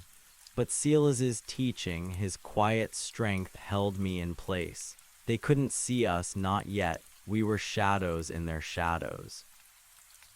The first creature shifted, its internal blue light flaring slightly. It took another step, then another, directly towards our hiding place. It was going to pass within feet of us. This was it. Just as it drew level with us, a sudden, sharp crack echoed from above. A small avalanche of snow and ice, dislodged by the incessant hum or the unstable ground, broke free from the gorge rim. It thundered down, landing directly behind the two creatures, blocking their path back the way they came. The entities paused, turning their attention to the new obstruction. The blue light within them flared, as if annoyed. They raised their elongated limbs, and the air around the fallen snow began to shimmer, then distort, as if they were about to vaporize it. "Now," Silas whispered, grabbing my arm, "run north, further into the gorge, away from the mill." It was a counterintuitive move. The mill was our destination, but running from the mill meant we might survive this encounter. We burst from our hiding place, scrambling over the frozen riverbed, our snowshoes crunching loudly. The entities turned, their faceless heads snapping towards us. The high-pitched whine intensified, filled with a predatory anger. A beam of blue energy lanced out, striking the ice-covered rock just ahead of me. It exploded, showering me with freezing shards and debris. I stumbled, almost falling, but Silas grabbed my arm, pulling me forward. "Faster, Ranger, don't look back." We ran, not towards the mill, but away, deeper into the winding, treacherous gorge. The entities were behind us, their scraping steps and piercing whines growing louder, faster. They were adapting to the terrain, to our speed. Another blue beam lanced past my ear, striking the rock ahead, sending up a puff of superheated steam. They were toying with us, or perhaps trying to disable us without outright killing us. Maybe they wanted us alive. The thought was chilling. We rounded a sharp bend, then another. The gorge walls were closing in, offering fewer places to hide. My lungs burned, my legs ached, my heart felt like it would explode from my chest. "There," Silas gasped, pointing to a narrow fissure in the rock face, barely wide enough for a human. "Old miner's shaft they won't follow." It was a desperate gamble, a dark, unknown hole in the rock, but it was our only chance. We dove into the fissure, scrambling into the suffocating darkness of the shaft. It was a tight squeeze, barely wide enough for our packs. I fumbled for my headlamp, switching it on. The beam revealed a rough-hewn tunnel, sloping downwards, smelling of damp earth and stale minerals. We crawled, scraped, and shimmied our way deeper into the shaft, the sounds of the pursuing entities fading behind us. The blue light from the fissure opening dimmed, then vanished. We were in absolute darkness, save for the weak beam of my headlamp. After what felt like an eternity, but was probably only a few minutes, the shaft opened into a small, naturally formed cave. It was cold, damp, and smelled of rock and ancient earth. We collapsed onto the floor, gasping for breath, our bodies aching, our minds reeling. They didn't follow. I panted, disbelief warring with relief. Silas, still catching his breath, nodded slowly. Too tight for them, or they don't like enclosed spaces, or they just don't care. They know where we're going, Ranger. They just delayed us. His words sent a fresh chill down my spine. Did they truly know? Did they have some way of sensing our intent, our destination? We can't stay here long, I said, forcing myself to stand. We've lost time, and we're still on the wrong side of the mill. Silas stood, rubbing his hands together. No, this shaft, it leads somewhere. Used to be a series of old mining tunnels under the mill site. Black rock mine, closed down decades ago. Dangerous. But it goes right under the mill, might even lead us to the spire itself. My eyes widened. Under the mill, under the spire. A crazy, dangerous, but brilliant idea began to form. If we can get under it, if we can reach its roots, maybe we can strike at its foundations from within. The hum was even stronger down here, vibrating through the cave floor, rattling loose pebbles from the ceiling. It felt like we were inside the very throat of the beast. It's a long shot, Ranger, Silas cautioned, his voice grim. These tunnels are unstable, flooded in places, easy to get lost, but it's a way in, a way the creatures might not expect. It's our only way, I affirmed, my resolve returning, tempered now with a new, terrifying clarity. We had to try, for Mullen Falls, for my family, for everyone. We began our descent into the Black Rock mine. The initial shaft was rough-hewn, crudely supported by ancient, rotting timbers. My headlamp cast long, dancing shadows, revealing dripping stalactites and the occasional scurrying mouse. The air was thick with the smell of damp earth and an underlying metallic tang. The tunnels twisted and turned, narrow in some places, opening into larger caverns in others. We navigated by instinct and Silas's fading memories of the old mine, his gnarled finger occasionally tracing a path on the dusty walls. The hum was our constant companion, growing louder, more insistent as we went deeper. It felt like the entire mountain was vibrating around us, a living thing. We passed flooded sections, wading through frigid knee-deep water that sucked the warmth from our legs. Old mining equipment, rusting pickaxes, and collapsed ore carts lay scattered in the darkness, grim relics of a forgotten era. The air grew heavy, thick with the scent of sulfur and something else, something metallic and alien that made my nose itch and my teeth ache.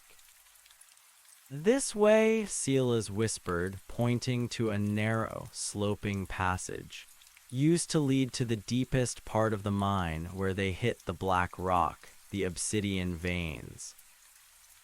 The obsidian, the same material as the shard I carried. My heart pounded. We were getting closer. As we descended, the tunnels became warmer, strangely so. The air grew heavy, almost oppressive. The hum intensified, a throbbing pulse that resonated in my chest, a physical vibration that made my vision blur. And then the blue light began to appear. Not a source of light, but a faint, diffuse glow within the rock itself, illuminating veins of crystalline material that snaked through the tunnel walls. It was the same impossible blue as the spire, as the entities, as the portal. "This is it," I whispered, my voice hoarse. "This is the source, the earth serpent's roots." Silas nodded, his face pale in the strange, blue-tinged darkness. His eyes were wide with awe and fear. "It's alive, Ranger, the mountain, it's alive." The tunnel opened into a vast cavern, a cathedral of living rock, illuminated by an eerie, pulsating blue light that radiated from the very walls, the ceiling, the floor. Gigantic crystalline structures, like the roots of the spire above, snaked through the cavern, throbbing with energy. The hum here was deafening, a physical force that vibrated through every cell of my body, making my teeth chatter and my vision swim. And in the center of the cavern, emerging from a pool of shimmering, iridescent blue liquid, was a massive, coiled form. It was partially submerged, its immense body a mass of obsidian-like scales, glowing glyphs rippling across its surface like living tattoos.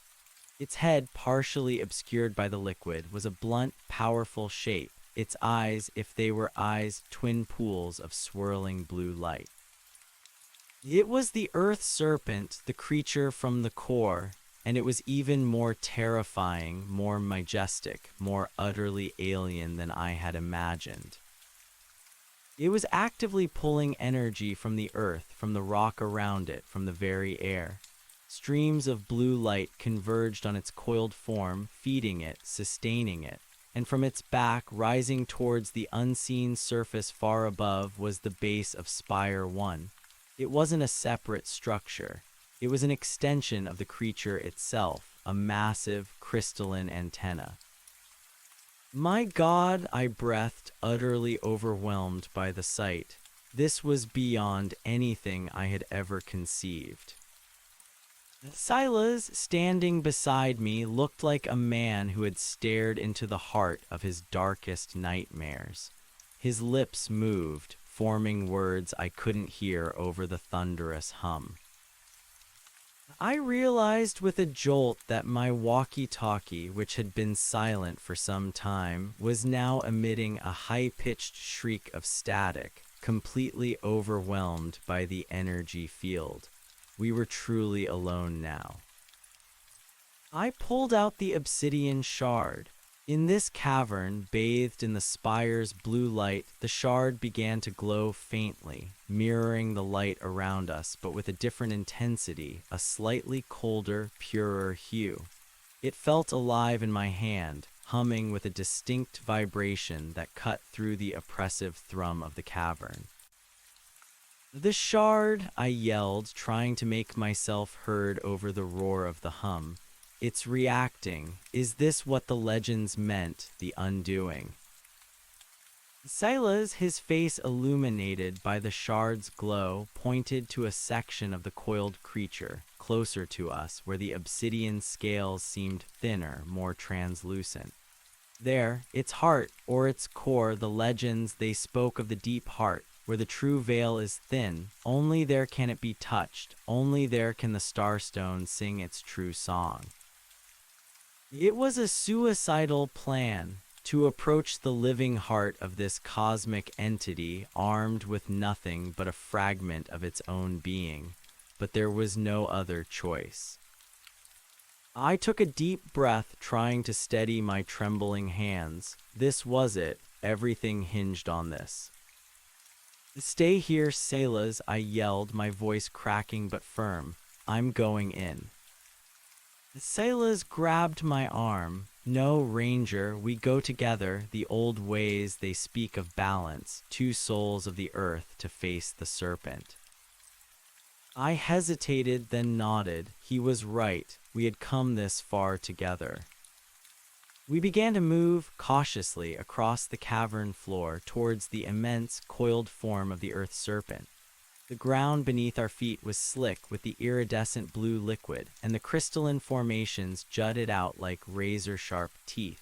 The hum grew more intense with every step, vibrating my teeth, rattling my bones. It felt like I was being slowly crushed by an invisible force. As we approached the creature, its immense form began to shift. The glowing glyphs pulsed faster, brighter. Its eyes swiveled slowly, focusing on us. It knew we were there. It was aware. A tremor ran through the cavern, shaking loose rocks from the ceiling. The pool of blue liquid began to ripple violently. The creature was reacting. "It knows," Silas cried, his voice laced with fear. "It feels the shard." I gripped the obsidian shard tightly, holding it out before me like a shield. It pulsed with a brilliant, steady blue light, brighter than before, almost scorching my hand. It was pushing back against the creature's energy, a counterforce against the oppressive hum. We reached the edge of the blue liquid pool just feet from the colossal coiled form. The creature's scales shimmered, rising and falling with its slow, seismic breathing. Its heart, the translucent section Silas had pointed out, pulsed with an unnerving internal light like a beating blue sun beneath its skin. I raised the shard, its light blazing, pushing back against the creature's overwhelming aura.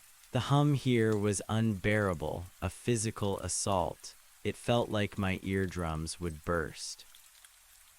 Suddenly, a long, sinuous tentacle made of the same obsidian scales and glowing glyphs erupted from the blue liquid. It moved with incredible speed, whipping towards us like a monstrous viper. "Look out," Silas yelled, pushing me aside. The tentacle slammed into the ground where I had been standing, pulverizing the rock into dust. The force of the impact sent shockwaves through the cavern. I scrambled back, narrowly avoiding another strike. The creature was actively defending itself.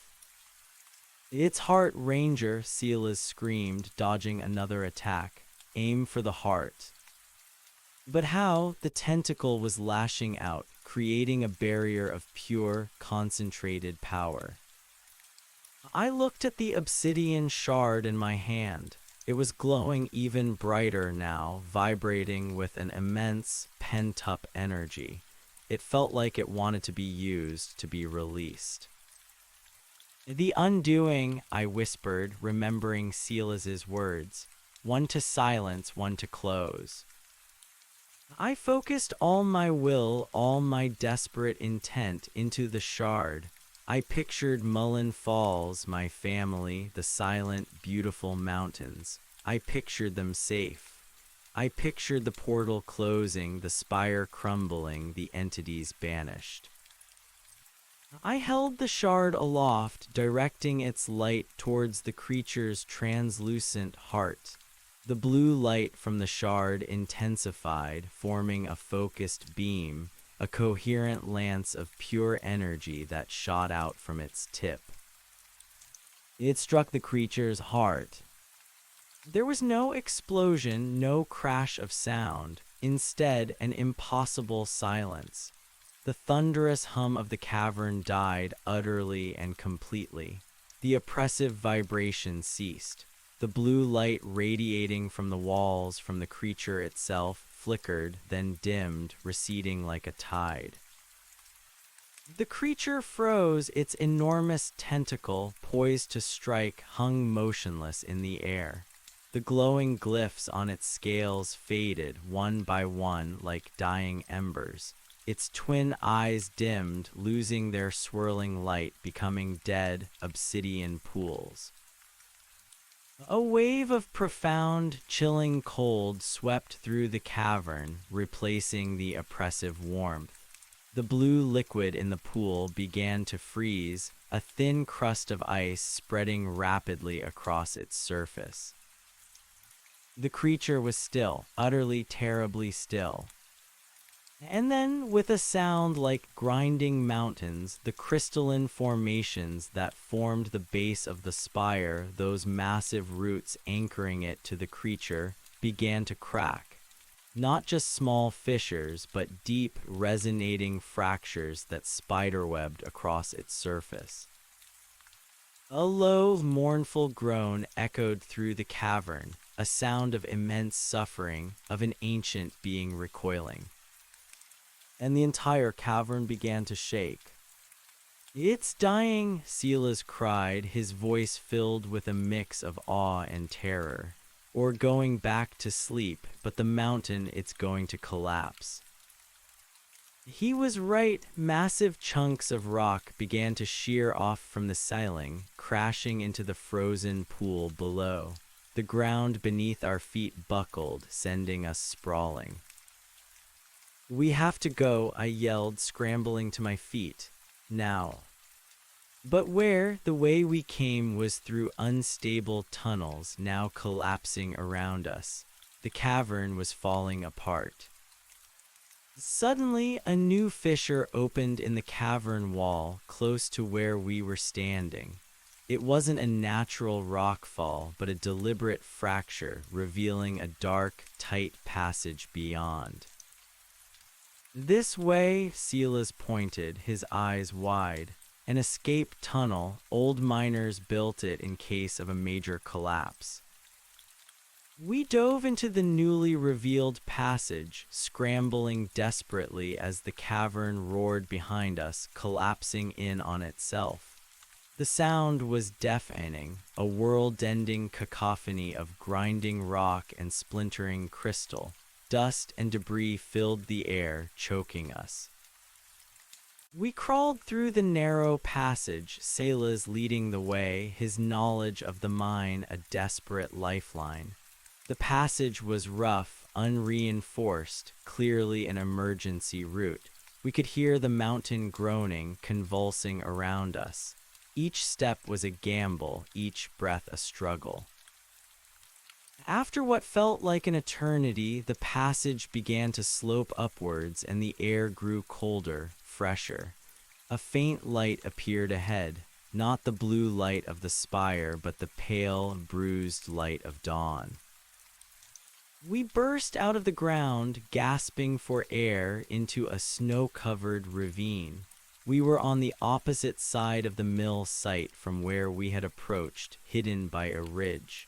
The rising sun cast long shadows across the pristine snow. The air was silent, utterly, profoundly silent. The oppressive hum was gone. We turned, looking back towards the Mullen Creek mill site. The spire was gone. Where it had stood, piercing the sky, was now just a massive crater, a gaping maw in the earth. The entire mill site had collapsed in on itself, swallowed by the mountain. Steam billowed from the enormous pit, obscuring any glimpse of what lay within. The blue light was gone. The portal, the entities, the earth serpent, all gone.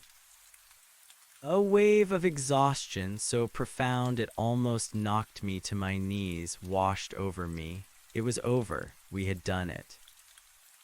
Delta 7 to Ranger Thompson. Do you copy? Ranger Thompson, where are you? Jed's voice, crackling faintly in my earpiece, was a sudden, welcome sound. I had forgotten I still had it on. I fumbled with the mic, my hands shaking. "Jed, this is Ranger Thompson. We're out. The spire, it's gone. The portal, it's closed." A stunned silence from Jed's end. Then his voice filled with an overwhelming, disbelieving relief. "Confirmed, Ranger, confirmed. My God, command. Delta 7 reports Spire 1 is down. The energy signature has vanished. Repeat, the energy signature has vanished." I could hear the frantic, joyous chatter of military comms on Jed's line. Disbelief, then elation. It was over. But not entirely. "Jed," I said, my voice heavy, "what about the entities, the ones that broke through the perimeter? What happened to them?" A pause, then Jed's voice sobering slightly. "Command reports they've ceased activity, Ranger, completely. No movement. The ones that got out, they're just standing there like statues. Their blue light is gone. They're just dark forms now." A shiver ran through me despite the relief. It confirmed my theory. The spire, the earth serpent, was their anchor, their source of power, their connection to this dimension. Without it, they were inert, like puppets with cut strings. Colonel Vance is ordering recon teams to cautiously approach them, Jed continued. They're just dead husks. They don't seem to be a threat anymore. It seems your action ranger deactivated them all.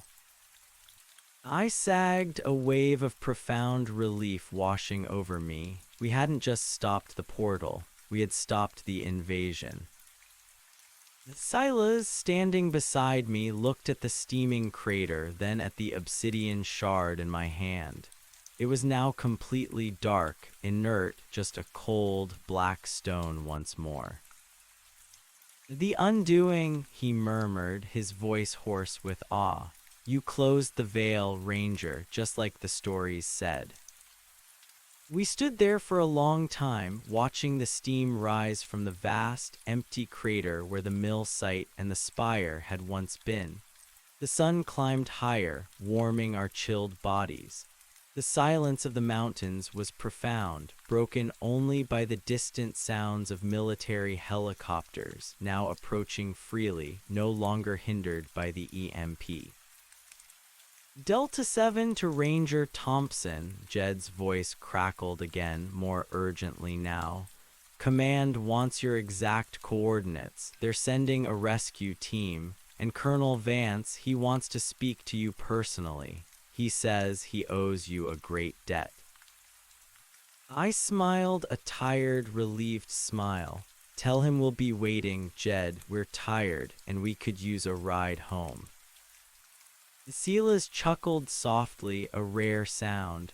"A ride home. Sounds good to me, Ranger. Sounds real good."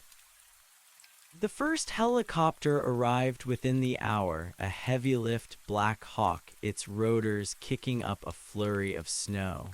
It landed in the ravine, a team of armed soldiers and medics rushing towards us. Colonel Vance himself was among them, his face grim but relieved.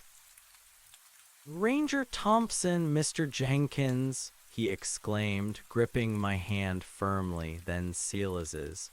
"My God, I didn't think we'd find you alive. What you did, it's beyond anything we could have imagined. You saved us. You saved the world." I just nodded, too exhausted to speak much. The medics took over, checking us for injuries, wrapping us in emergency blankets. They gave us hot food and water, which we devoured ravenously. As we were being led towards the helicopter, another figure approached. A man in a tailored suit, surrounded by grim-faced security detail. He looked out of place in the pristine, snow-covered wilderness. "Ranger Thompson," he said, his voice calm, authoritative, but with an underlying tension. "I'm Agent Miller from a special division of Homeland Security. We need to talk immediately about everything you saw, everything you did. This changes everything." I looked at Silas, then at the steaming crater, then at the inert obsidian shard in my hand. This was far from over.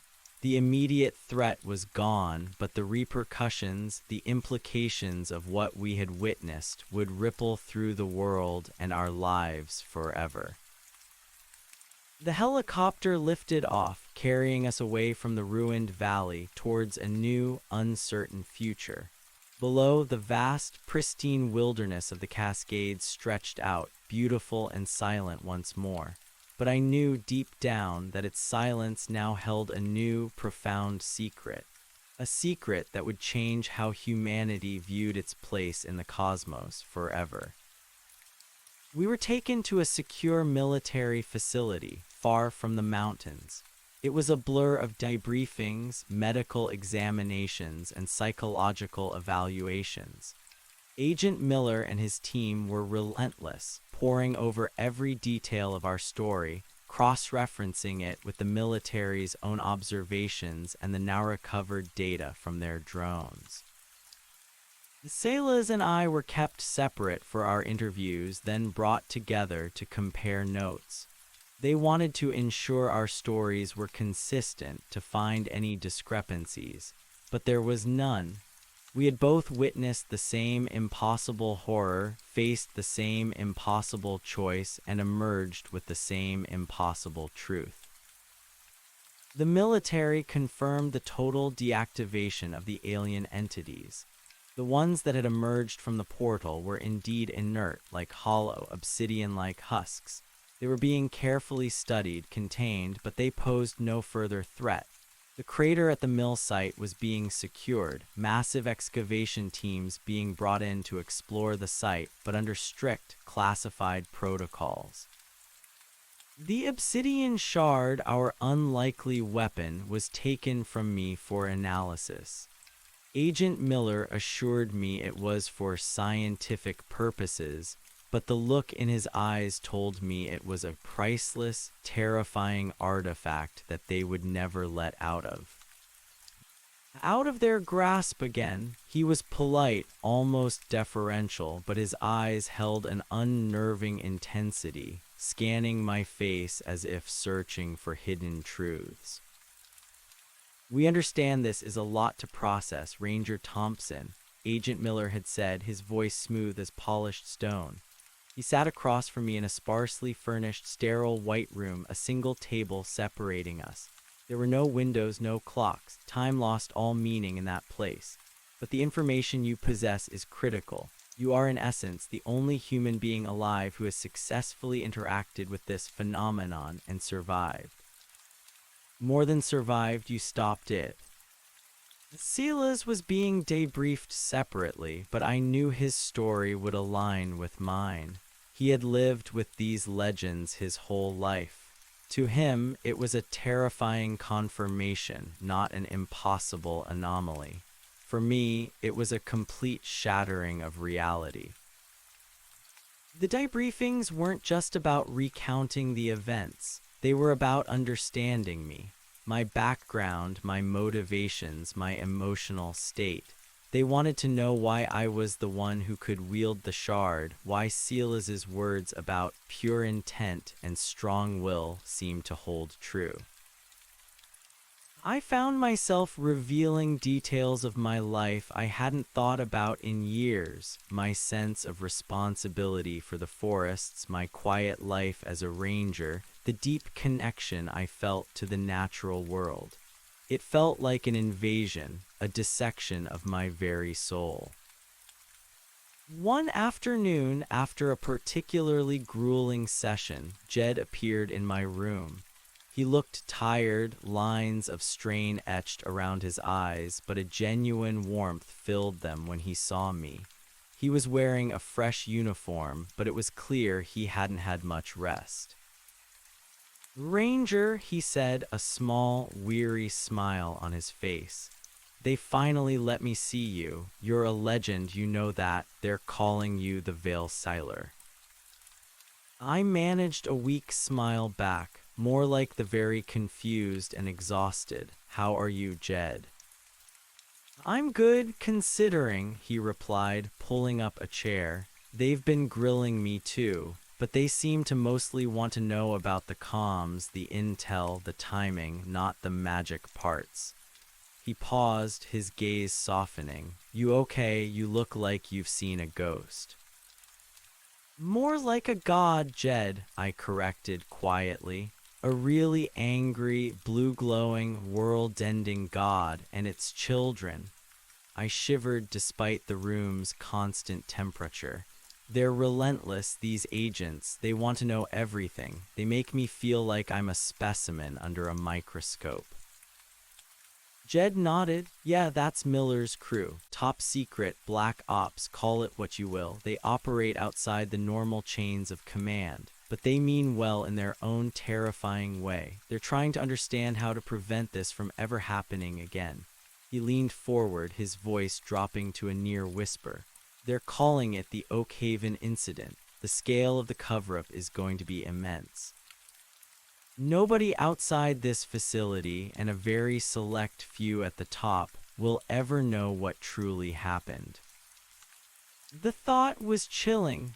All those soldiers, all that destruction, the terror we had witnessed, it would be erased from public memory. replaced with some innocuous story about a chemical spill or a massive forest fire. "What about Silas?" I asked. "Have you seen him?" "Yeah, saw him yesterday," Jed said. "He's holding up, tough old bird. They're fascinated by his local knowledge, the legends. He's telling them stories about the earth serpent and the star stone like he's reading from a history book. They don't quite know what to make of him." Jed paused, a worried look on his face. "But they're also running tests on him. On you too, I imagine. Blood samples, neurological scans. They want to understand if there's any residual energy, any lasting effects from the spire." My stomach churned. I had undergone those tests, a bewildering array of procedures that left me feeling drained and violated. They were looking for something alien within me. "What about the shard?" I asked, my voice barely above a whisper. Jed's expression grew serious. "They're analyzing it nonstop. They've got a team of the smartest physicists, xenobiologists, and materials scientists in the world working on it. Colonel Vance told me it's beyond anything they've ever seen. It defies known physics. They can't even determine its atomic structure properly. It shifts, it changes. They're trying to figure out how it works, how it connected to you, how you used it." He paused. "They also want to know if it can be replicated or weaponized." My blood ran cold. Weaponized. The very thought was anathema. This was something ancient, something that resonated with the very core of the earth. To turn it into a tool of destruction felt like a profound desecration. "It's not a weapon, Jed," I said, my voice firm. "It's a balance, a key. Silas called it the undoing. It was meant to close, not to open or destroy." Jed nodded, his expression grim. "I believe you, Ranger, but they don't see it that way. Not yet, anyway. To them, it's a source of immense power, and if there are other threats out there, they want to be ready." The conversation with Jed, while reassuring in a way, also amplified my unease. I was not a hero in their eyes. I was a crucial but unpredictable piece of data. Days bled into weeks. The debriefings continued, albeit with less intensity. They moved me from the sterile white room to a slightly more comfortable but still windowless apartment within the facility. Silas was in a similar one, and we were occasionally allowed to eat meals together, always under silent supervision. One evening after dinner, Silas looked at me, his eyes clouded with a familiar weariness. "They ask too many questions, Ranger," he grumbled, pushing his untouched food around his plate. "About the mountain, about the spirits, things they can't understand. They don't see the truth, they just see power." "They're afraid, Silas," I replied, trying to offer some comfort. "They've never seen anything like this. Their world just shattered." "And mine confirmed," he said with a bitter chuckle.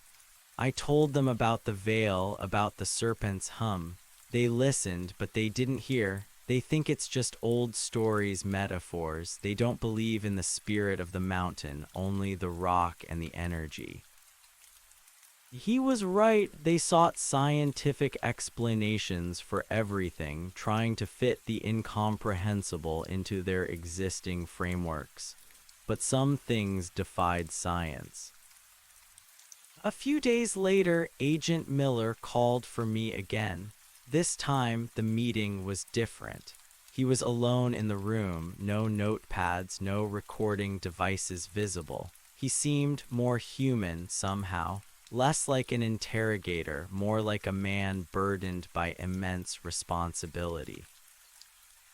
"Ranger Thompson," he began, gesturing for me to sit, "we've completed our initial analysis of the Oak Haven incident. The creatures are indeed inert, the portal is closed, and thanks to you, the Earth is safe, for now." "For now," I prompted, a knot tightening in my stomach. Miller leaned forward, his hands clasped on the table. Our deep space assets detected a massive energy surge consistent with the portal's opening radiating out into the galaxy. A call, as Silas put it, and when the spire was deactivated, that call abruptly ceased. But it went out, and something may have heard it. He paused, his gaze fixed on mine. We believe this was not an isolated incident. We believe this was an attempted beachhead, and we believe there are others. My breath caught. Other spires, other portals. Potentially, Miller said grimly. Our analysis of the spire's energy signature before it imploded revealed patterns that suggest a network. The Earth Serpent was a conduit, a living antenna, but it was part of something much larger. We don't know how many other such conduits exist or where they might be. But the fact that this one was activated after what appears to have been millennia of dormancy is deeply concerning. The weight of his words settled on me, cold and heavy. We hadn't just stopped one invasion. We had merely won a battle in a war we hadn't even known existed. What about the shard? I asked, remembering Jed's words about weaponization. What have you learned? Miller hesitated, then sighed. The shard is unique. We can't replicate it. We can't even fully understand its composition. It seems to exist in multiple states simultaneously, defying standard material science. It reacts to specific bioelectrical impulses, particularly strong, focused intent. Yours, to be precise. It responded to your will, Ranger Thompson. So it's not a weapon, I stated, a sense of vindication rising within me. Not in the conventional sense, Miller conceded. It doesn't fire projectiles or energy beams on its own. It appears to be a focusing lens, a conduit for a specific form of energy tied to the structures themselves. What Silas called the undoing seems accurate. It creates a counter-frequency, a discordant harmony, if you will, that disrupts the established connection between the spire, the Earth Serpent, and the portal. It's an anti-key, not a weapon. A sliver of hope bloomed in my chest. If it couldn't be weaponized, maybe it wouldn't be twisted into something terrible. So what happens now? I asked. Miller steepled his fingers, his gaze becoming distant. Now we secure the Oakhaven site. We've discovered significant geological anomalies beneath the crater, a vast network of subterranean caverns, some natural, some clearly excavated by something. And we've recovered remnants of the spire, crystalline fragments that still pulse with a faint, residual energy. We are establishing a permanent research and containment facility there. It will be the most highly classified site on Earth. He looked back at me, his eyes intense. As for you, Ranger Thompson and Mr. Jenkins, your lives, as you knew them, are over. My blood ran cold. What do you mean? You possess classified information that would shatter global society if it became public, Miller explained, his voice devoid of emotion. The existence of alien entities, of interdimensional portals, of ancient, slumbering powers beneath the earth, it's too much. The public cannot know, not yet, perhaps never. So we're prisoners, I asked, my voice tight with anger. Not prisoners, Miller corrected, though his tone didn't reassure me. Protected assets. You will be given new identities, new lives, away from the public eye. You'll be financially secure, safe, but your past will be erased. Your connection to the Oakhaven incident will be forgotten, except by us. You will never be able to speak of this to anyone, not your family, not your friends, not ever. My heart sank. Mullen Falls, my sister, my entire life, erased. I would be a ghost, a phantom. And if we refuse, Silas's voice, raspy and defiant, cut through the quiet. He had been brought in unexpectedly, standing silently in the doorway, his eyes narrowed at Miller. Miller didn't flinch. Refusal is not an option, Mr. Jenkins. This is not a request. This is a matter of global security. Silas scoffed. You mean global control. You want to control the secret, control us.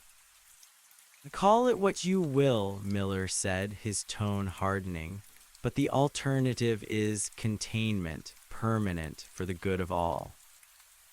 The threat was clear. We were too dangerous to be free, too valuable to be lost.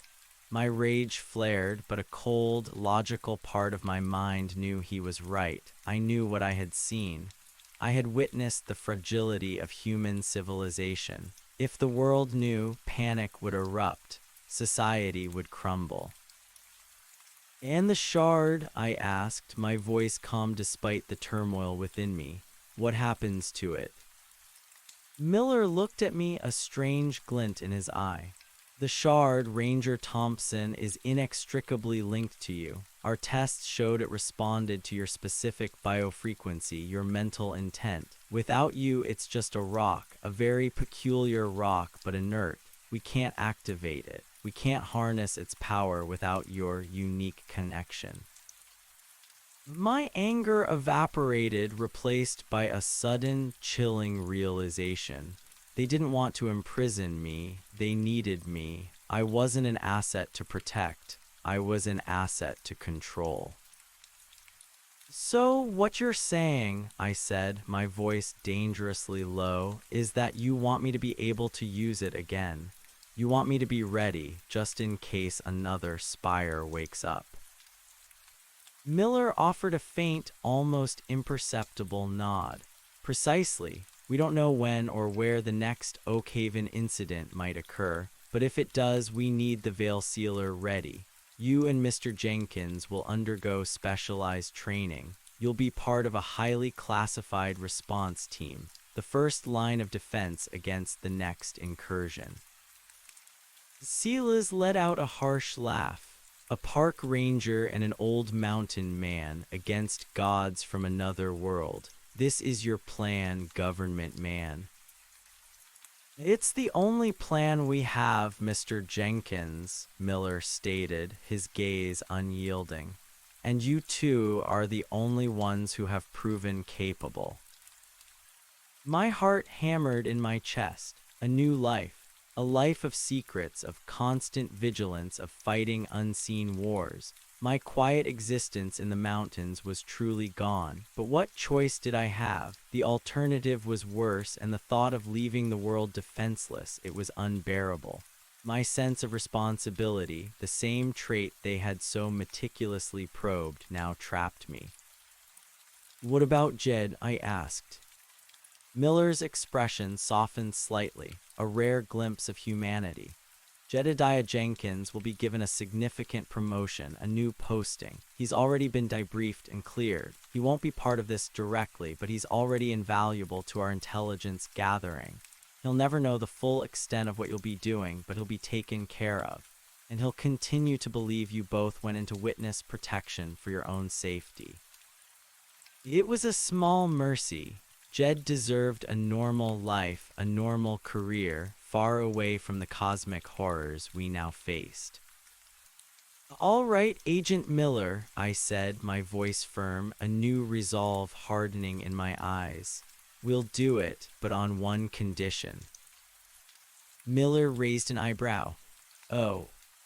We get to choose where we're reassigned for our new identities," I continued, meeting his gaze.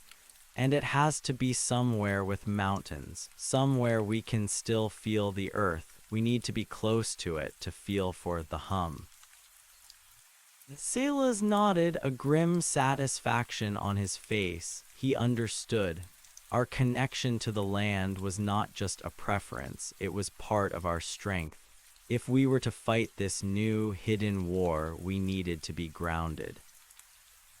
Miller considered this for a long moment, then a faint, almost imperceptible smile touched his lips. "A reasonable request, Ranger Thompson. I think we can accommodate that. Welcome to the team." And so our lives changed forever. We were relocated to a remote facility hidden deep within a secluded mountain range, far from the Cascades, but still offering the solitude and rugged terrain we both craved. It was not a prison, but a highly advanced training complex disguised as a research outpost. Here, we began our new lives, learning to be guardians against the unknown. Our training was rigorous, unlike anything I could have imagined. We were taught advanced stealth and reconnaissance techniques, survival in extreme environments, and the intricacies of military communications and intelligence gathering. They pushed our physical and mental limits, honing our senses, sharpening our instincts. But the most crucial part of our training revolved around the obsidian shard.